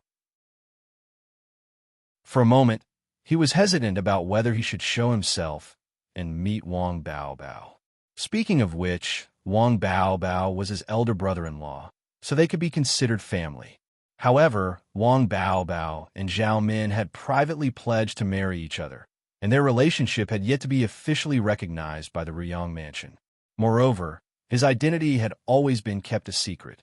Apart from Xiao Feng and Yelu Qi, no one else knew that he had also come to the Western Xia. Wang Baobao had many subordinates under his command, so it was very likely that they would leak the news. While Ao Xiao was hesitating, he suddenly sensed something. He looked to the other side. Someone was coming. His footsteps were light, and his kung fu was good. Not long after, the guard in the guest house also noticed them. Many figures flew out and surrounded them. Wang Baobao also came out of his room. Xianming elders were guarding him. There were also a dozen foreign monks in orange robes. They were masters from Shaolin Temple in the western regions. Another group of master archers were scattered everywhere. As long as there was the slightest movement, they would shoot the enemies into hedgehogs. Your Excellency, what brings you here in the middle of the night? Wang Baobao looked somewhere and shouted coldly.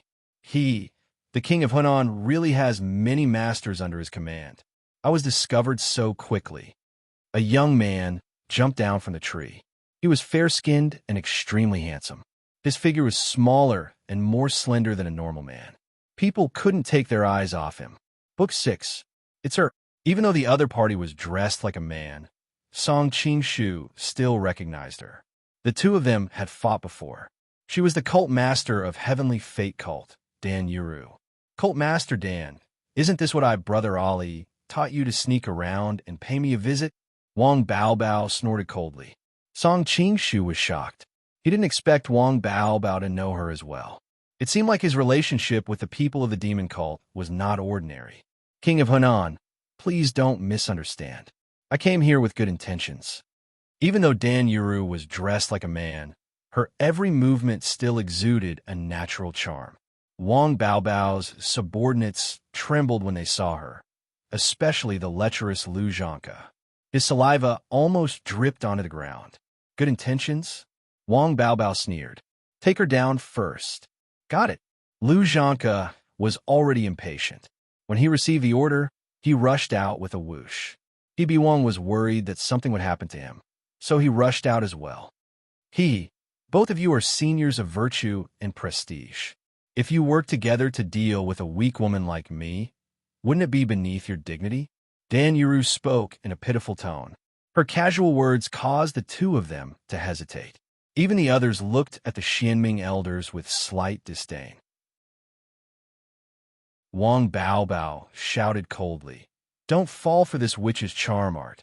His voice was like the roar of a Buddhist lion. It had a deafening power that instantly brought everyone back to their senses. The Xianming elders realized that they had fallen for her trick. Their faces heated up, and they attacked her even more viciously just to regain their dignity. Seniors, you're angry. Dan Yuru raised her pure white wrists, and a pair of jade rings appeared in her hands. They swam around the room like wild bees and butterflies fighting for nectar.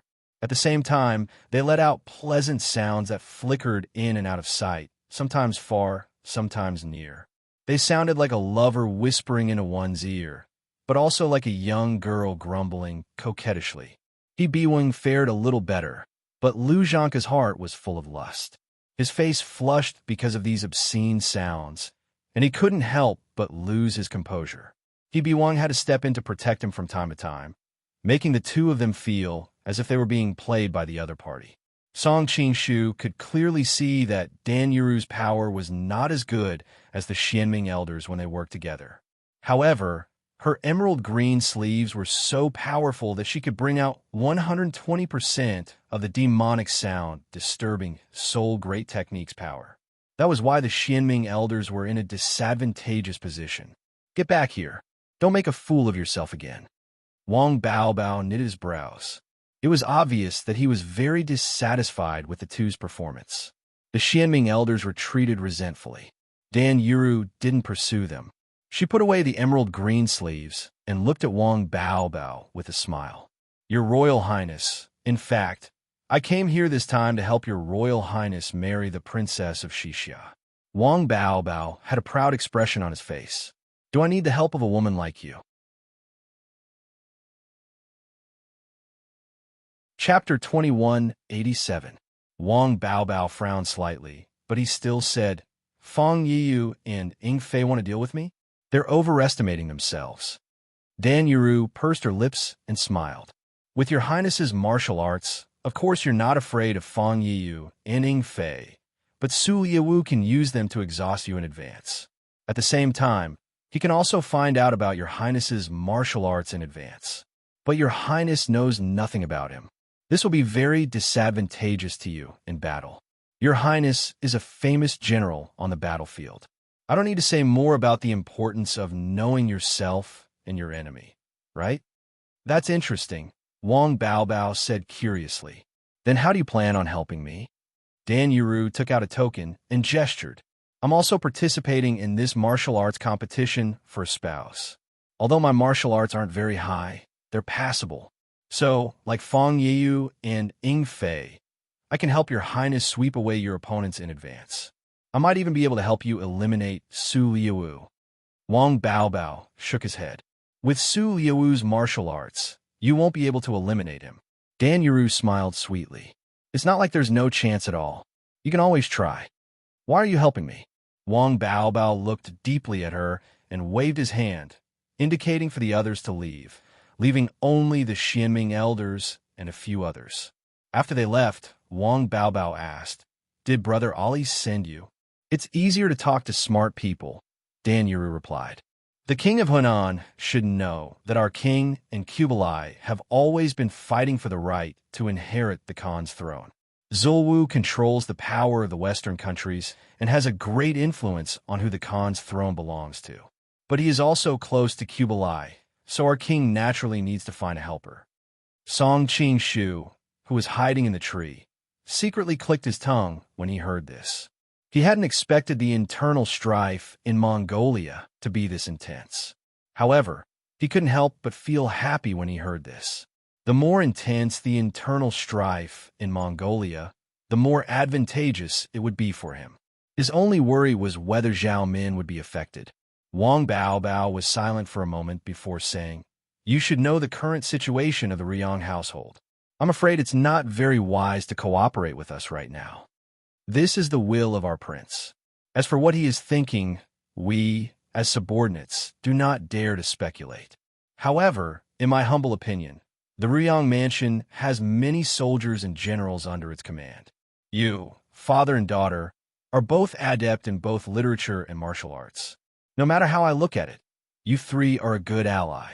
The corners of Dan Yuru's lips curled up slightly. Although she was not smiling, there was a natural smile on her face. She looked incomparably sweet, like a spring breeze.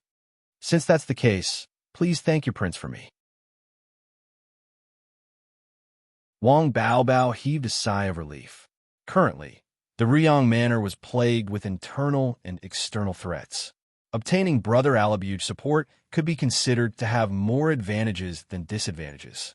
By the way, Dan Yuru was about to leave when she suddenly thought of something. Turning around, she said, Prince, I have a piece of news. Not long ago, the Dongying people found Su Liawu. Wang Baobao was stunned. What does that have to do with us? Of course it has something to do with us, Dan Yuru explained. Previously, the matter of the Dongying people killing the envoy of Goryeo was exposed. They decided to go all out and completely kill the remaining people of the Goryeo envoy. However, this is the territory of Western Xia after all. They have some scruples, so they found Su Liawu and asked him to help. Song Qing-shu, who was on the tree, was shocked. The Dong-ing people were actually this ruthless? It seemed that the incident of the Fu sisters bumping into them previously had made them a little suspicious. They were worried that they would incite the forces of other countries to deal with them, so they took the initiative to gain the upper hand. However, he did not know if Su Liawu had agreed or not. Also, why was Dan Yuru so clear about the information from that side? Could it be that there were spies from the Heaven's Mandate sect under Su Liawu? Rotten Book Network. Su Liawu will help them? Wang Baobao obviously did not believe that Su Liawu would be so easy to deal with. Dan Yuru answered. Su Liawu agreed for 2 reasons. First, this will cause Goryeo and Mongolia to become enemies. Su Liawu's territory is very far away from Goryeo, so he does not care at all. However, the territory of the Ryong Mansion is close to Goryeo, so Goryeo will first take revenge on you. Also, Su Liawu will help them kill the Goryeo people, and the Dong-ing people will help Su Liawu to kill you, Prince. Wang Baobao was instantly furious. Everyone really thinks that I am a soft persimmon. Even the Dong-ing people want to deal with me? Dan Yuru said seriously. Prince, you must not be careless. The 2 swordsmen from the Dong-ing people are called Miyamoto Musashi and Sasaki Kojiro. Their martial arts are very strong, and even I am worried that I may not be a match for them. If Prince is careless, you may fail miserably.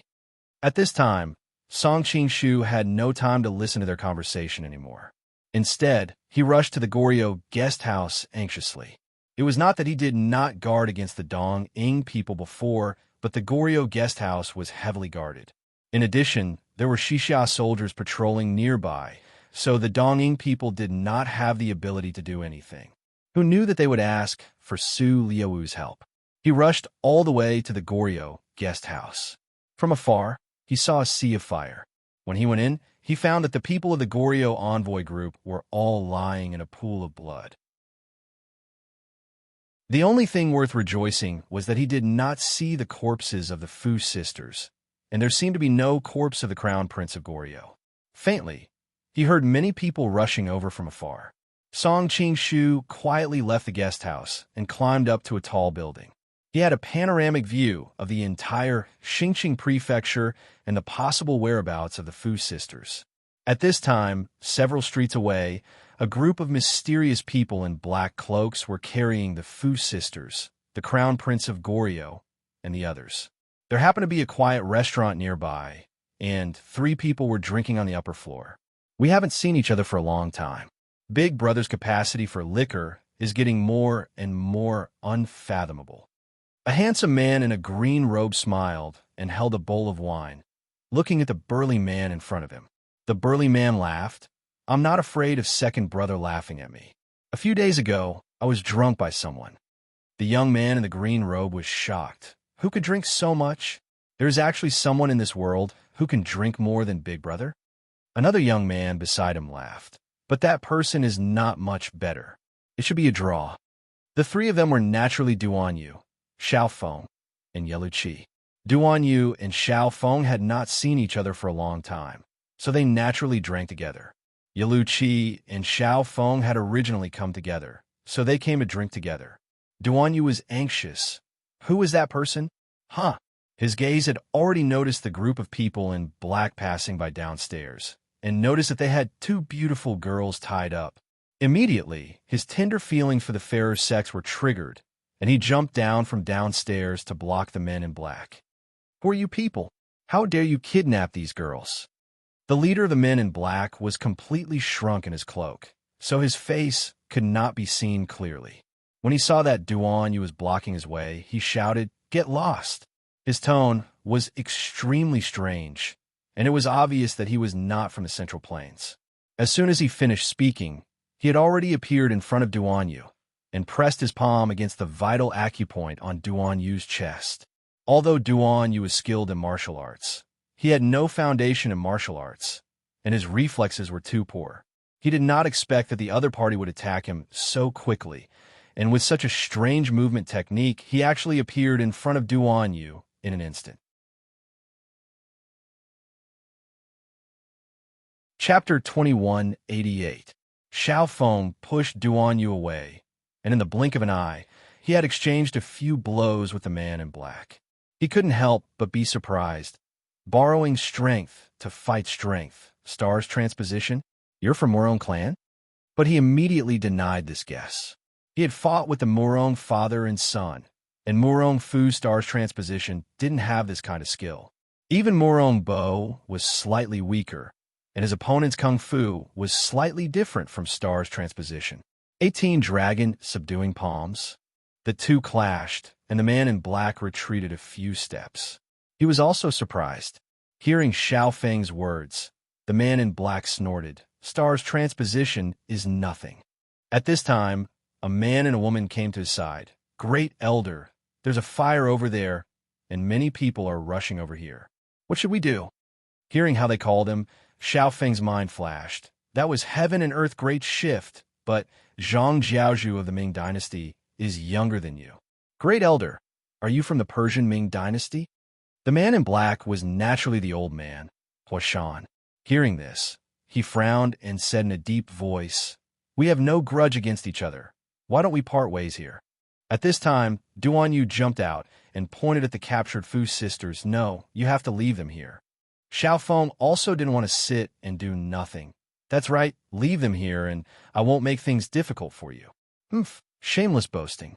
A trace of killing intent flashed in Huashan's eyes, and his whole body had already turned into a black shadow, pouncing toward Xiao Feng. "Finish this quickly." Yes, the men in black also attacked Xiao Feng, and it was obvious that they were all very skilled. Yelu Qi was shocked. Although he knew that the king of the Southern Yard was very skilled, the leader of the men in black, just now, was also unfathomable. The two of them were probably on par. Now that the men in black had so many helpers, how could Xiao Feng defeat them? Therefore, he hastily rushed forward and blocked the group of men in black.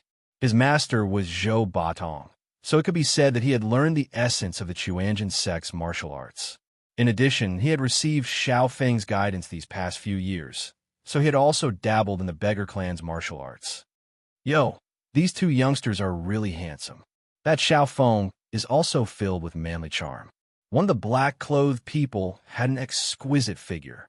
It was obvious that she was a woman. As she fought, she laughed delicately. "Stop acting coquettishly. Hurry up and deal with them. If you ruin Master's plans, you and I won't be able to bear the consequences."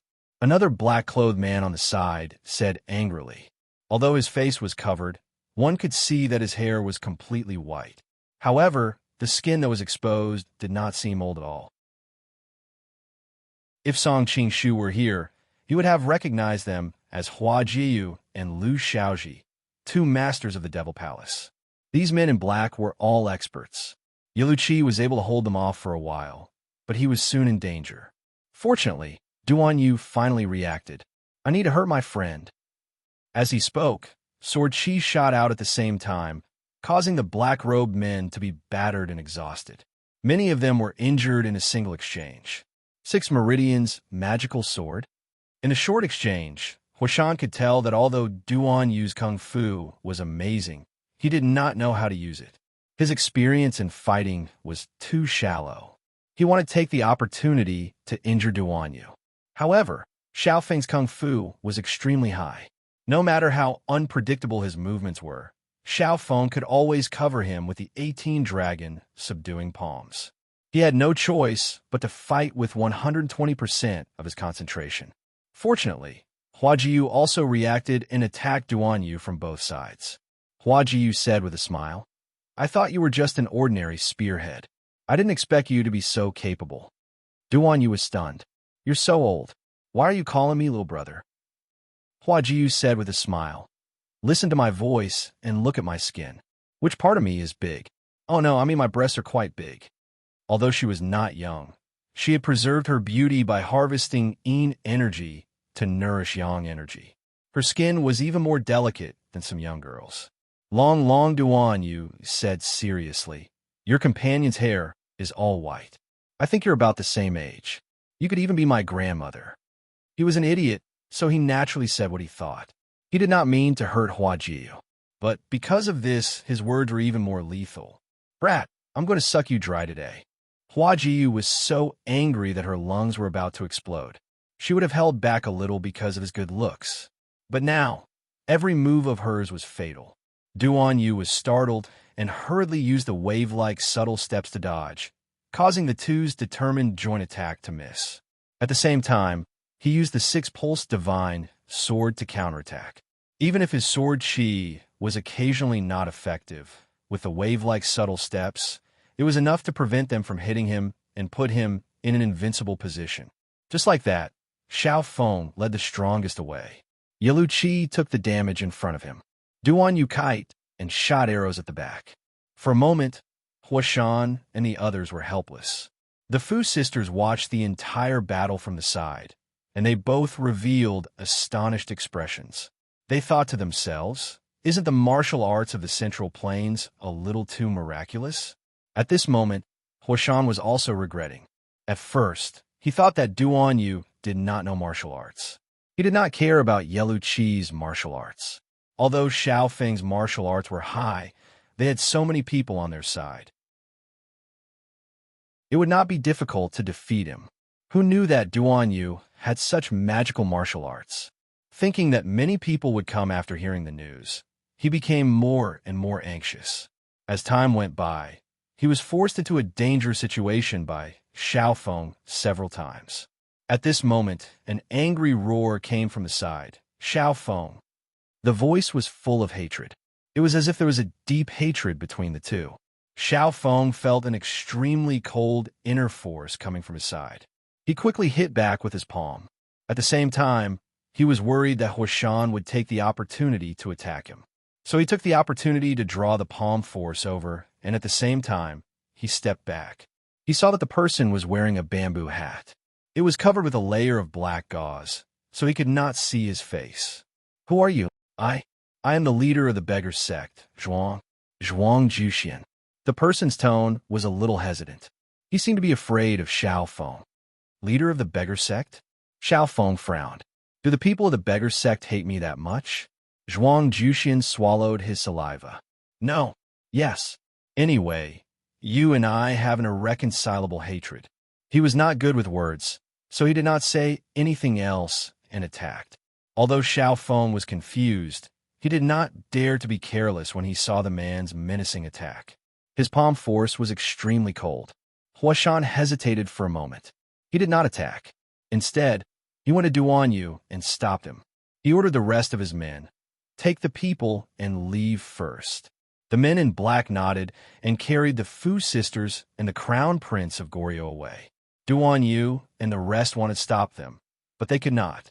They could only watch as the men in black split into two groups and disappeared at the end of the street. "Sister, what will happen to us next?" Fu Junyu's voice was trembling. She was in despair when she saw that Xiao Feng and the rest could not save them. "No matter what happens, we must stay strong." Fu Junyu did not know how to comfort her sister. "Also, we might meet someone who will come to save us again. How can there be such a coincidence?" Fu Junyu knew that she was comforting her, but she did not know why a figure appeared in her mind. However, she quickly eliminated it. How could it be? He does not know martial arts. Even if he came, he would not be able to save us. Chapter 2189. Get out of the way. They kill without batting an eye. After the initial surprise, the Fu sisters quickly returned to their senses. Previously, they had witnessed these men in black killing in the galley guest house. Now that there was no one around, they would not hesitate to kill a mere young master of the Southern Song dynasty. The person who came was naturally Song Qing-shu. When he heard the sisters' words, he thought that although they looked very fierce on the surface, they were actually very kind on the inside. It was a pity that the two of them had been seriously injured in the Dongying guest house. Otherwise, with their martial arts, they wouldn't have been able to massacre the galley guest house and capture him alive. Of course, he would not retreat. Looking at the group of men in black, he said lightly, "Let them go." This group of men in black seemed to have fewer people than when he saw them from a distance. There was no sign of the crown prince of Goryeo. They must have split up. Some of them took the Fu sisters in this direction, while the others took the Crown Prince of Goryeo in another direction. I know you. You are the good-for-nothing who used money to buy your opponents to advance. How much money are you going to use to buy us? Someone recognized him and pointed at him with a smile. His companions echoed. We are not like the leader of the Yellow River Gang who has never seen money before. You will have to pay a lot this time. If you have enough money, we can consider letting you live. Seeing these people's complacent expressions, Song Qing-shu snorted. Central Plains read, "Come out and work." When he went to Wang Baobao's place, he deliberately got rid of him. Later, when he went to the Korea Hotel to check, he found that the fire here was shocking. Central Plains Red was also rushing here and happened to pass by. Song Qing-shu sensed his aura and decided to call him. Little Red of the Central Plains was also very depressed at this time. He was the most powerful killer in Jiangnan, but this time he was sent to protect a young master. Although he was not very good at it, it was not difficult to protect a playboy. But this guy always disappeared. Killers were good at stealth and tracking, and as the top killer, he was the best in this field. But no matter how hard he tried, he still could not find the person he was protecting. Usually, he would be able to find it after a period of time. However, Little Red of the Central Plains was in a trance. He had a feeling that the other party had purposely appeared for him to find. It was the same thing this time around. As soon as Zhang Xian left the Southern Song residence, he lost sight of the other party in the blink of an eye. It was not easy for him to meet the other party again, but the other party actually asked him to make a move. Are you so sure that I'm by your side? Little Red of the Central Plains was furious. She had the urge to let go and see what kind of expression the person she was protecting would have. However, he could only think about it. He had never failed a mission before. Although the mission this time was not to kill, he did not want to ruin his reputation. When the group of black-clothed men heard Song Qing-shu's words, they couldn't help but be stunned. They thought to themselves, what's a red dot in the Central Plains? Is it a person's name? How can there be such a long name? While they were still in a daze, a red light flashed, and a red line of blood appeared on the forehead of the group of black-robed men. Sword Chi had entered their brains, and it looked like they would die. Song Qing-shu hurried over and helped the Fu sisters up. Are you all right? If you had come a little later, you wouldn't have seen me. Fu Junyi was, after all, young. She had experienced too many things today and had been frightened all the time. Now that she finally relaxed, the panic and fear in her heart burst out in an instant. She buried her head in Zhang Xian's arms and cried. It's okay, it's okay. Song Qing-shu gently patted her shoulder to comfort her. He subconsciously wanted to hug Fu Junyi to comfort her, but she rolled her eyes at him and pushed him back. This person's sword is so fast and so ruthless.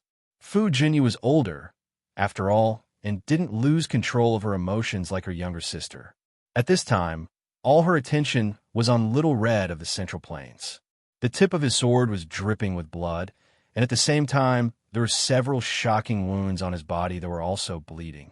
Tsinghua University Little Red of the Central Plains sword was very fast, but these black-clothed men were also first-class experts. Although it happened suddenly, the counterattack before death still caused him to suffer serious injuries. Song Qing-shu also turned around and threw a porcelain bottle to him. This is the best medicine for wounds. Treat your wounds yourself. Little Red of the Central Plains was a little disdainful at first, but when he opened the porcelain bottle and took a sniff, his expression couldn't help but change. Tianqi Shark's gallbladder powder. Why do you have the elixir of Peach Blossom Island? Song Qing-shu didn't answer his question. Instead, he said something else. Do you always exchange your life for a life like this? Little Red of the Central Plains answered coldly. Not exchange my life for a life, but exchange my injury for a life. Song Qing-shu nodded secretly. Little Red of the Central Plains sword was very fast, but no matter how fast it was, there was a limit. Looking at the whole Jianghu, he was considered a master, but he was still far from the Grandmaster level. Strictly speaking, his martial arts skills were even a little worse than some first-class masters. However, his sword was a sword that killed people, and what he was best at was killing people. Unless a master above the grandmaster level used their skills to crush him, other people would eventually die in his hands, even if their martial arts skills were higher than his. If you exchange your injury for a life like this, it will be fine when you are young, but when you get older, you will be plagued with injuries, and your life will be shorter than ordinary people's. Song Qingshu thought about his talent in using the sword, and when he could give him some advice on some truly superior swordsmanship. Killers can't even live until tomorrow, so they only think about the present, not the future. Little Red of the Central Plains left these words coolly, and his figure quickly disappeared into the night. Fu Junyu wiped her tears and looked in the direction where he disappeared. She couldn't help but sigh. Your friend is very handsome. Song Qingshu looked gloomy. Am I not handsome because I saved you? Fu Junyu rolled her eyes. He was the one who saved us. Song Qingshu spat. Without my order, he wouldn't even blink when you were gang raped. Jia! Fu Junyu immediately got angry. Even Fu Junyi, who was beside her, looked at him angrily. Song Qingshu smiled embarrassedly. I was just making an example. Stop fooling around, you two. Let's go and save the crown prince. Fu Junyi took back her sword from the man in black. Song Qingshu frowned. You're seriously injured. How are you going to save him? My friend is also seriously injured. He only has one life, and I don't want him to lose his life. Little Red of the Central Plains, who was hiding in the dark and applying medicine, felt a trace of warmth in her cold heart. She thought that this guy still had a conscience. He didn't forget his friends because of love. Fu Junyi cupped his hands and said, He is the crown prince of Goryeo. We have to save him, even if it means sacrificing our lives. We will bid farewell here. I will repay young master's kindness in my next life. After saying that, she pulled Fu Junyu and was about to leave. Song Qingshu stretched out his hand and stopped them. Sensing that her breasts were not far from his hand, Fu Junyi's face turned slightly red. She hurriedly took a step back. What do you mean, young master?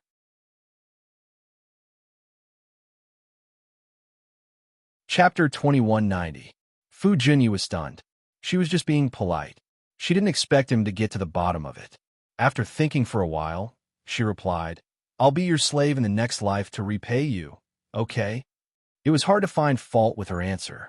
She didn't want to use words like not grass because she was worried that he would misunderstand something. Slave. Song Qingshu was stunned. I don't farm. Why would I need a slave? Hey, you can ride a slave and a horse. Are you referring to? Get lost. Fu Junyi was furious. If he hadn't saved her several times, she would have pierced a hole in him with her sword if he was another playboy who dared to tease her like this. Fu Junyi couldn't help but pull his ear. You're getting bolder. How dare you tease my sister? Song Qingshu looked innocent. I thought you were hinting at something. Even Fu Junyi couldn't help but blush. Okay, we're going to save the crown prince. This has nothing to do with you. You don't have to follow us to avoid danger. You two are seriously injured now. Aren't you going to die? Song Qingshu frowned as he looked at the two women's pale and weak faces. But he's our crown prince. He must be saved. Fu Junyi took her sister's hand. Okay, you can go back. If you really want to help us inform Xixia. Song Qingshu sighed. Your crown prince indeed has nothing to do with me, but the two of you are greatly related to me. You still owe me a favor. If you die, won't I suffer a great loss? No, I have to go with you.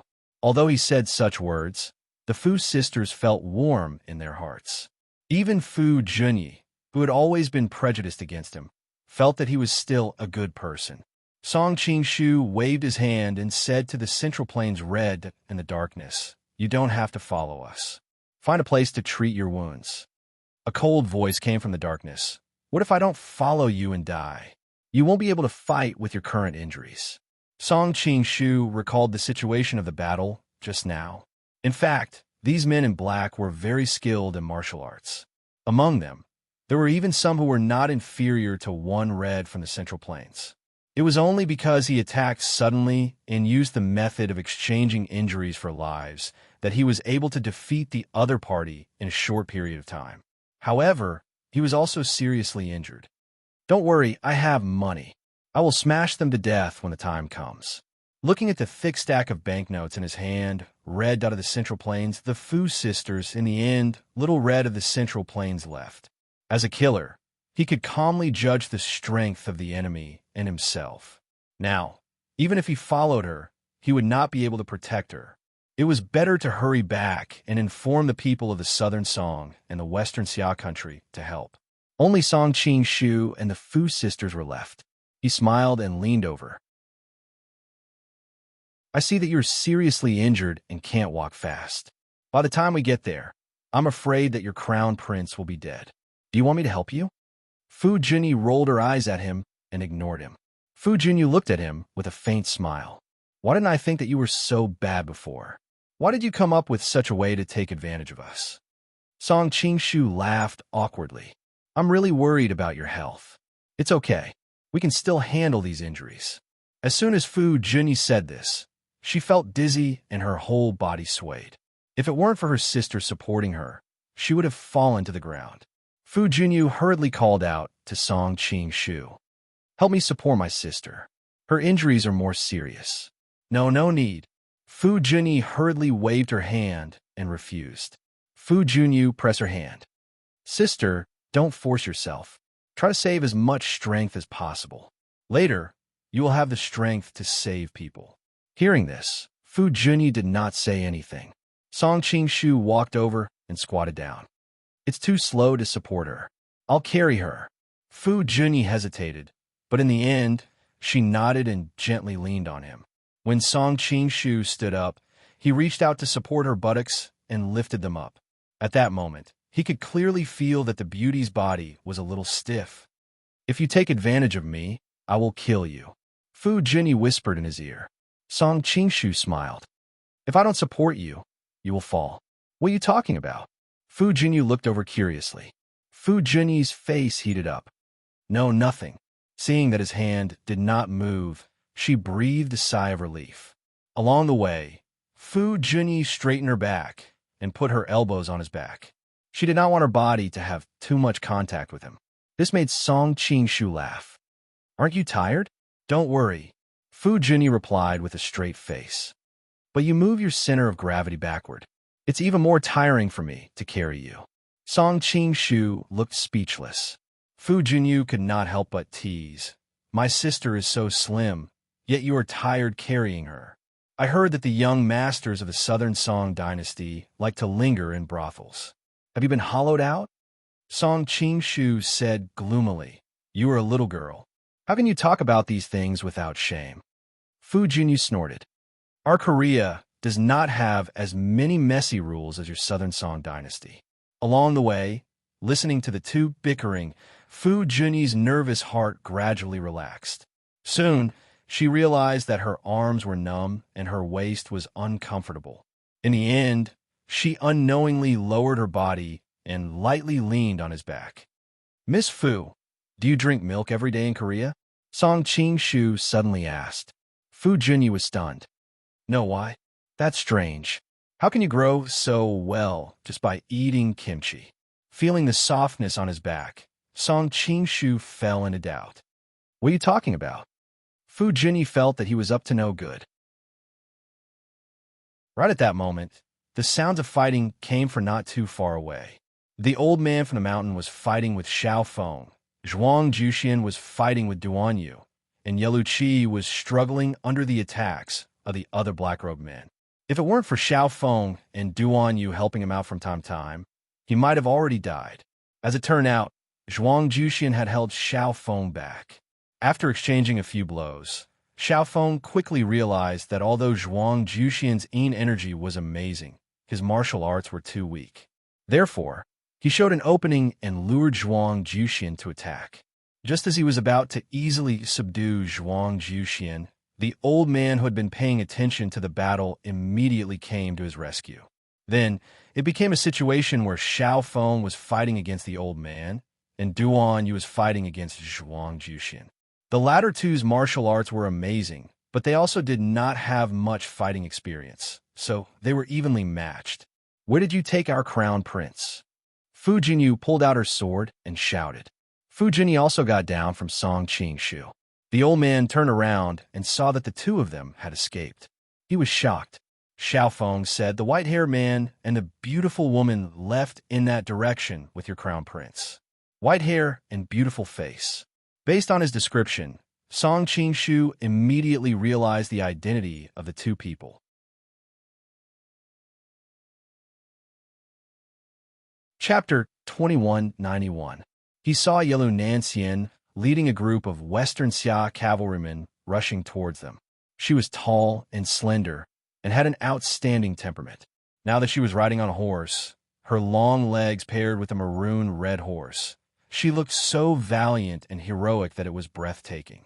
When the old man in the mountains saw that the Western Xia army had rushed over, and there was no lack of Class 1 Hall elites among them, he shouted, "Retreat!" His body moved strangely, and with a few twists and turns, he broke away from Xiaofeng. Soon, he disappeared into the darkness. The other men in black hurriedly retreated. Yelu Nanxian coldly snorted and waved her hand. The cavalrymen in black were good at martial arts, but how could they compare to the old man's speed? In an instant, they were shot by the rain of arrows. Some were nailed to the ground, some were nailed to the trees. It was a pitiful sight. The Fu sisters felt relieved when they saw the people who killed the Goryeo envoys.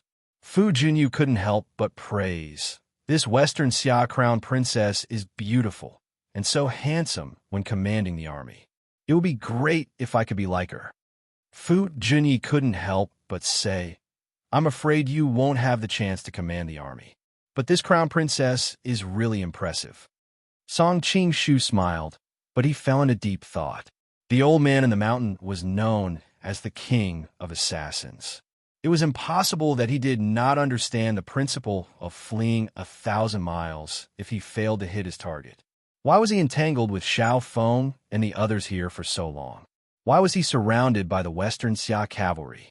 No matter how he looked at it, he seemed to be deliberately sending himself to death. Could it be? "Who are you?" Yelu Nanxian looked at the bamboo hat on Zhuang Juxian's head and asked in a low voice. One of his subordinates ran over and answered, "This is our beggar clan's leader, Zhuang Juxian." Beggar clan's leader? Yelu Nanxian vaguely remembered that there was a beggar clan's leader participating in the marriage contest. His actions in the group competition were too cruel and caused a lot of criticism. She didn't expect it to be this person. He was a little fat, and through the black veil on his head, she could see the scars on his face. If Sister Qinglu knew that he was also here to marry her, she would probably be disgusted. Under the common hatred of a common enemy, Yelu Nanxian subconsciously felt a little unhappy. Yelu Nanxian raised the horsewhip in her hand and pointed it at him. "If you're the beggar clan leader, why did you help those men in black slaughter the Goryeo ambassadors?" Zhuang Juxian replied in a low, muffled voice, "I don't know what Korea's diplomatic mission is, and I don't know those black-clothed people either. It's just that I have a grudge against Xiaofeng, so I fought with him." Xiaofeng, who was at the side, asked doubtfully, "Who exactly are you?" "What enmity do you have with this Xiao?" Zhuang Juxian snorted coldly. "Your hands have been stained with too much blood in this life. It's normal that you don't remember me." Xiaofeng immediately fell silent. He recalled that he had indeed killed many people in his life. Others aside, he had killed many righteous people in the Jianghu in a fit of rage at the Virtuous Gathering Manor. Wait, Zhuang Juxian, Virtuous Gathering Manor. Could the two be related? When he raised his head and wanted to ask again, he found that Zhuang Juxian had already left. "Xiao Wangye, are you all right?" Yelu Nanxian got off her horse and walked over to ask. She had just seen him fighting with those black-clothed people from afar. Back when she was at the Liao Empire, she had even served under them. Naturally, she had to show some concern. "I'm fine. It's just that those black-clothed people are very skilled, and they don't seem to be from the Central Plains. I'm guessing that they might be from the Persian Ming dynasty." Xiaofeng recalled the scene of his fight with the black-clothed people. Every move the black-clothed people made could be said to be fatal. Ever since his martial arts had reached a high level, he had never met such a dangerous opponent in a one-on-one fight. The Persian Ming dynasty, wasn't it destroyed by the Mongols? Yelu Nanxian sank into deep thought. Searching for an ebook at this time, A cold female voice came from the side. "Crown Princess, please help us." Yalu Nancian turned around and found that the two beautiful Fu sisters were kneeling on one knee in front of her. However, what she was more concerned about was Song Qingshu, who was behind the two girls. Noticing her gaze, Song Qingshu's face heated up. He thought to himself, I was obviously going to investigate the Ryong household. I was doing proper business. Why do I feel a sense of guilt now? Ladies, please get up. Yalu Nancian hurriedly helped the Fu sisters up. Noticing the injuries on their bodies, she even sent for 2 stools for them to sit on. The Fu sisters felt warmth in their hearts. After expressing their gratitude, they said, "Our crown prince was captured by those people, and we don't know if he's dead or alive. Please, crown princess, save him." Yalu Nancian rolled her eyes at Song Qingshu, thinking to herself, "You two didn't even bother to seek help from this great Buddha, and instead came to me." She asked, "Do you know who that person is?" The Fu sisters hesitated. The black-clothed people had covered their faces the entire time and didn't reveal their identities. They really didn't know who they were. At first, they suspected that they were Dong Ing people because they had the most motive. However, after exchanging blows, they realized that they didn't seem to be Dong Ing people. "They're Su Liuwu's men." A man's voice rang out. Everyone turned around and saw Wang Baobao walking over, surrounded by a group of experts. "Su Liuwu?" Yalu Nancian was startled. Although she knew about the conflict between the Mongolian factions, she didn't expect Wang Baobao to publicly undermine them. The leader should be the great elder of the Persian Ming dynasty, Hua Shan, the king of assassins. Wang Baobao said in a low voice, "King Xiao just fought with him, so you should know him best." Xiao Feng nodded. The other party had indeed used the heaven and earth great shift. Yalu Nancian thought for a moment. "All right, let's go to Su Liuwu and ask for him." All this time, they had indeed adhered to the principle of not offending the envoys of other countries. However, this time, Su Liuwu had gone too far. He had publicly killed the country's envoy in the capital of Western Xia. Now, all the other countries were waiting to see Western Xia's reaction. If Western Xia retreated now, the other countries might follow suit. That would be even more troublesome to manage. They couldn't let the other countries think that Western Xia was weak and could be bullied. Wang Baobao was a little surprised. "Crown Princess, you are indeed a heroine. I thought that Western Xia was a small border country and didn't dare to offend Mongolia. You don't have to worry about that." Yalu Nancian waved her hand, commanding the cavalry and the experts of First Hall to hurry to Su Liuwu's residence. Leaping onto her horse, Yalu Nancian asked the Fu sisters, "Can the two ladies still ride horses?" With these two victims of Goryeo present, even if they surrounded Su Liuwu's residence, it would still be reasonable. Even if Temujin found out, he wouldn't be able to say anything. The Fu sisters nodded. Yes. Fu Junyu turned to look at Song Qingshu, her expression a little more delicate than before. "Are you coming with us?" Song Qingshu was about to reply when Yalu Nancian coughed lightly. "Young Master Jia, you should come with us. After all, you saved the two ladies and can be considered a witness. However, we don't have enough horses right now. Young Master, why don't you ride with me?"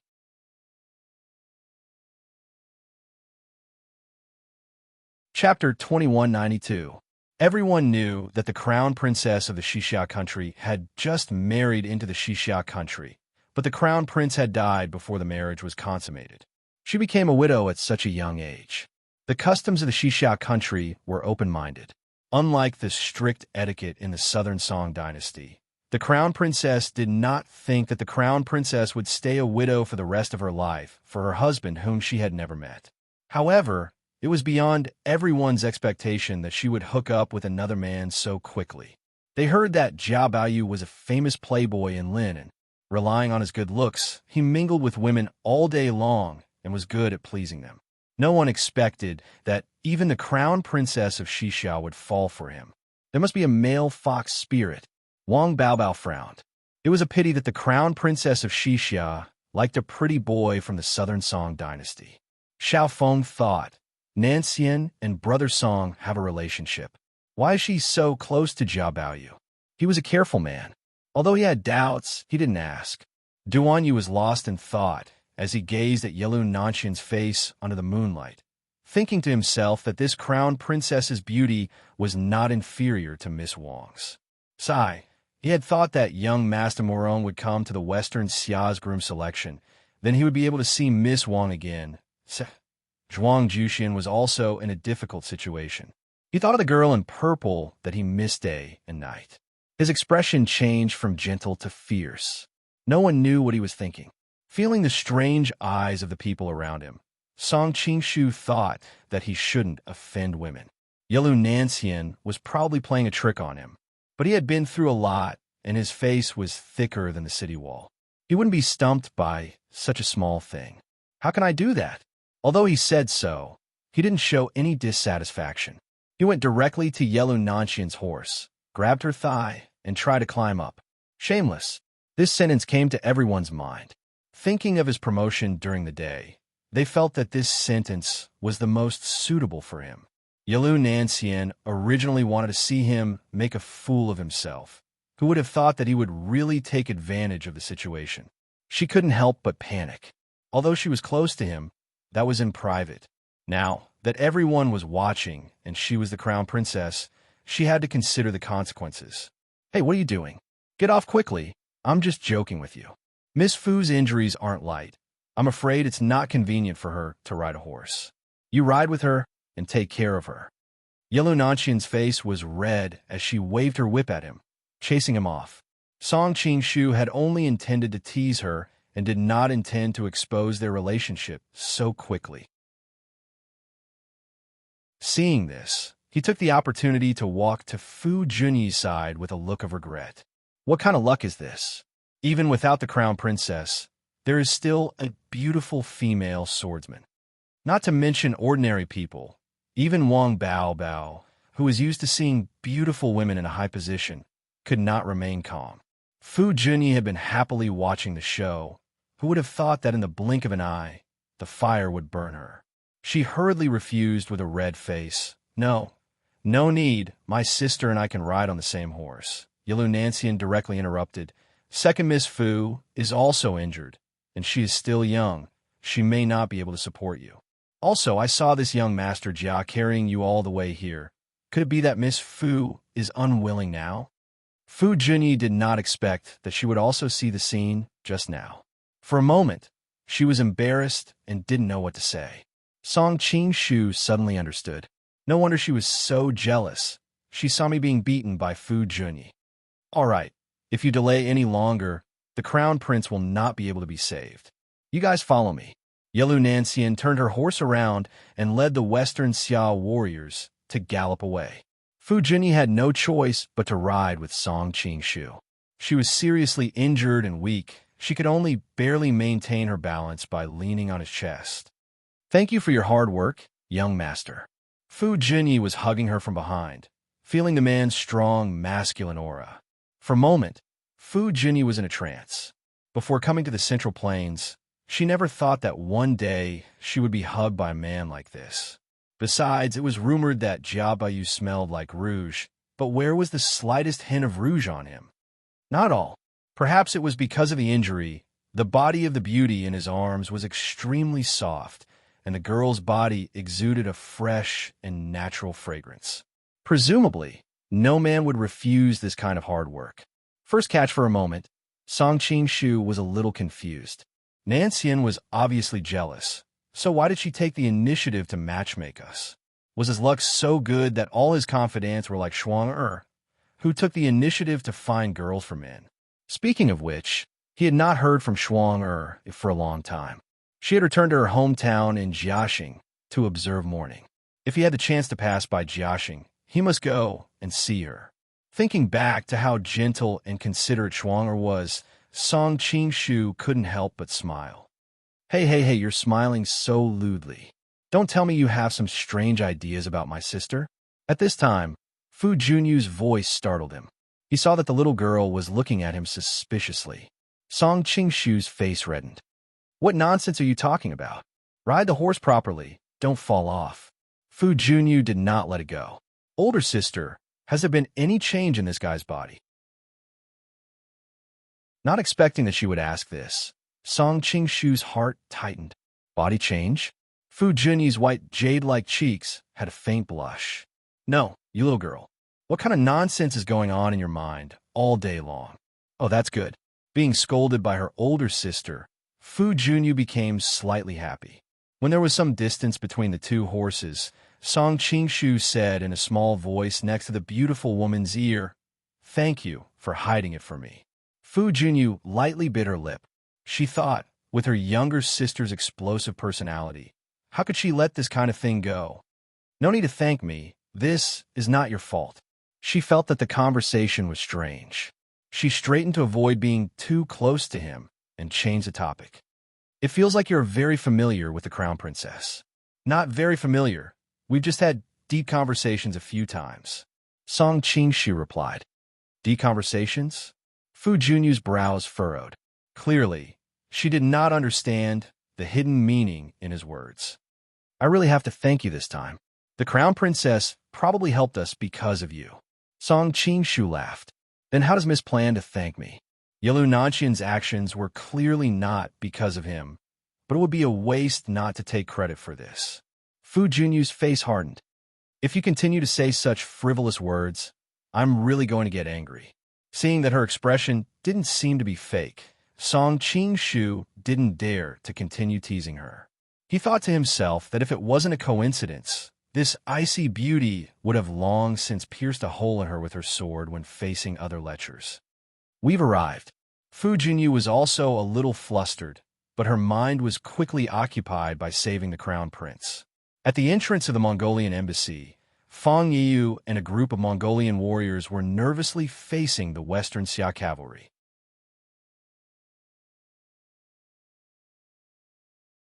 Chapter 2193. Yelu Nanxian was not afraid at all on her horse. Since the Mongolians value the dignity of their envoys, why did they kill the Goryeo envoys? The lives of the Mongolian envoys are lives, but the lives of other countries are not. Yelu Nanxian had an outstanding appearance, and it was easy for her to gain the favor of passers-by. Adding on the fact that the commotion from before had attracted the attention of many people from other countries, and after understanding the situation, they all supported her with righteous indignation. Crown Princess, you need evidence to speak. What did we kill the Goryeo envoys? A cold voice rang out. Su Liu walked out, surrounded by a group of experts. Yelu Nanxian waved her hand, and the corpses of the men in black who had been shot dead by the cavalry were thrown in front of the guest house. They looked like porcupines, causing the surrounding people to suck in a cold breath. Su Liu's expression did not change at all. Crown Princess, what is the meaning of this? Yelu Nanxian replied, These are all Mongolian assassins. Does His Highness not recognize them? Mongolian assassins? A hint of disdain appeared on Su Liu's face. Crown Princess, do you know that the dead cannot testify? Now that they are dead, do you think they are Mongolian assassins just because you say they are? Yelu Nanxian frowned and pointed at the Fu sisters. I have witnesses here. They are survivors of this incident. Su Liu looked at them and pointed at the warriors next to him. Ladies, are there any of my subordinates who participated in the attack on your guest house? Fu Junyi hesitated. No. Su Liu gave a proud smile and looked provocatively at Yelu Nanxian. Do you see that? Crown Princess, what else do you have to say? Song Qingshu was depressed. He whispered in Fu Junyi's ear, My silly girl, just say that there is. Why do you care so much at this time? Fu Junyi replied in a low voice, Since I was young, my master taught me not to lie. I cannot go against my conscience and randomly accuse others.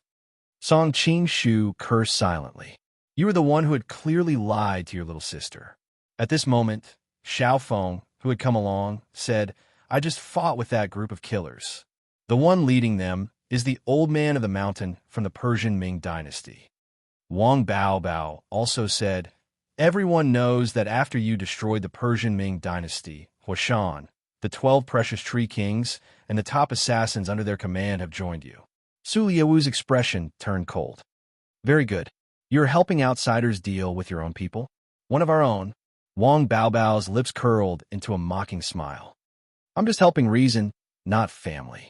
Su Liu no longer paid attention to him. Instead, he looked at Xiao Feng. Dare, I asked King Xiao. The old man in the mountain is far away in Persia, and you have always been in the Central Plains. The two of you are separated by tens of thousands of li. Could it be that you have seen him before? Xiao Feng frowned. I've never seen him before. If that's the case, then how do you know that he is Huashan? Su Liu snorted. Xiao Feng replied, I deduced it from his martial arts. He should be using the heaven and earth great shift of the Ming dynasty. Moreover, his martial arts are extremely dangerous and treacherous. It is greatly different from the Ming dynasty of the Central Plains. Other than the great elder of the Persian Ming dynasty, there can be no one else with this level of skill. The world is so big that nothing is too strange. Furthermore, martial arts can be faked. As a top expert, it shouldn't be difficult for King Xiao to impersonate the martial arts of other sects, right? Su Liu asked. 19th floor, literature. Xiao Feng replied in a deep voice. That is indeed the case. Huashan and the others did not come with this prince on this trip to Western Xia. Su Liu smiled. Therefore, someone purposely impersonated one of my subordinates in order to sow discord between Mongolia and Western Xia. Crown Princess, please do not fall for it. The surrounding crowd discussed animatedly. Among them, many of the forces that had always been on good terms with Mongolia began to speak up for Su Liu. Song Qingshu had to admit that this Su Liu was indeed worthy of being a general who had won countless battles in the Western countries. Even though everyone knew that he was quibbling, what he said was reasonable and extremely confusing. Wang Baobao, who was at the side, hesitated for a moment. In the end, he did not reveal the deal between Su Liu and the Dongying people. This information was obtained with great difficulty by Dan Yuru from their inner circle. He did not want this to cause the spies buried there to be pulled out.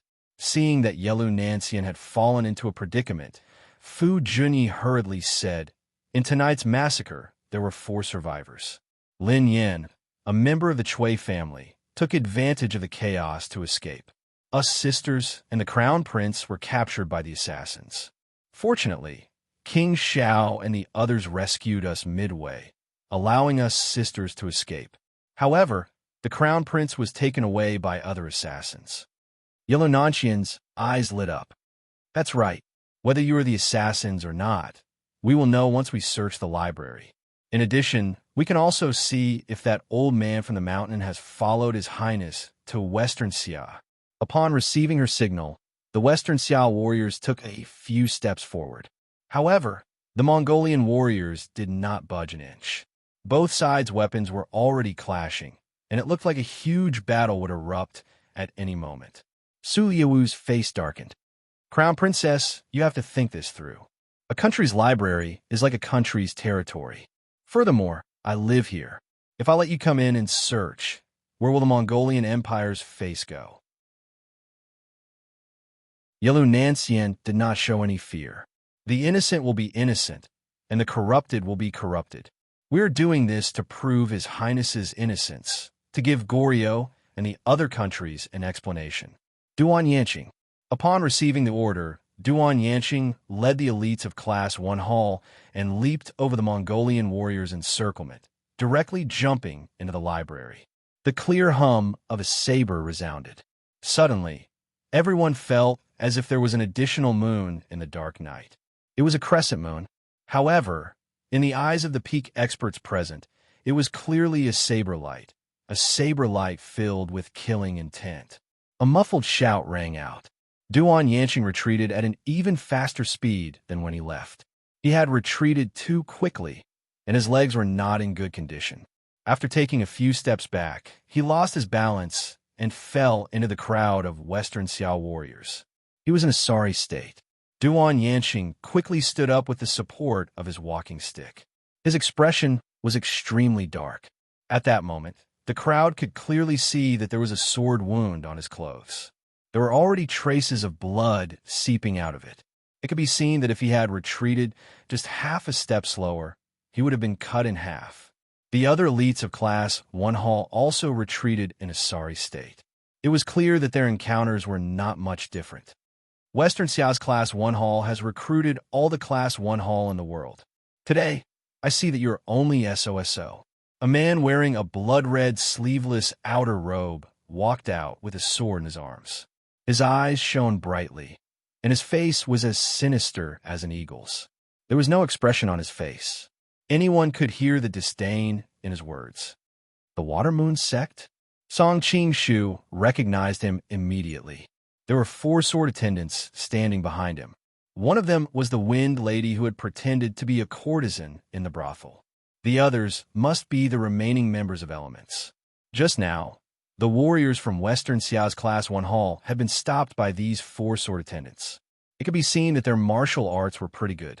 The other countries fell silent.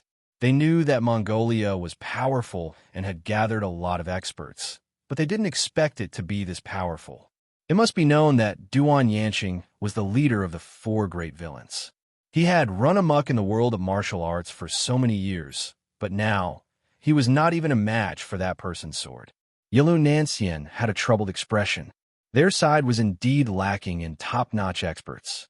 Perhaps other than Song Qing-shu, no one else could do anything to this person. But with her lover's current status, how could she make a move? This time, they had mustered so many people to come here. If they returned in failure, wouldn't it be a complete disgrace to Western Xia?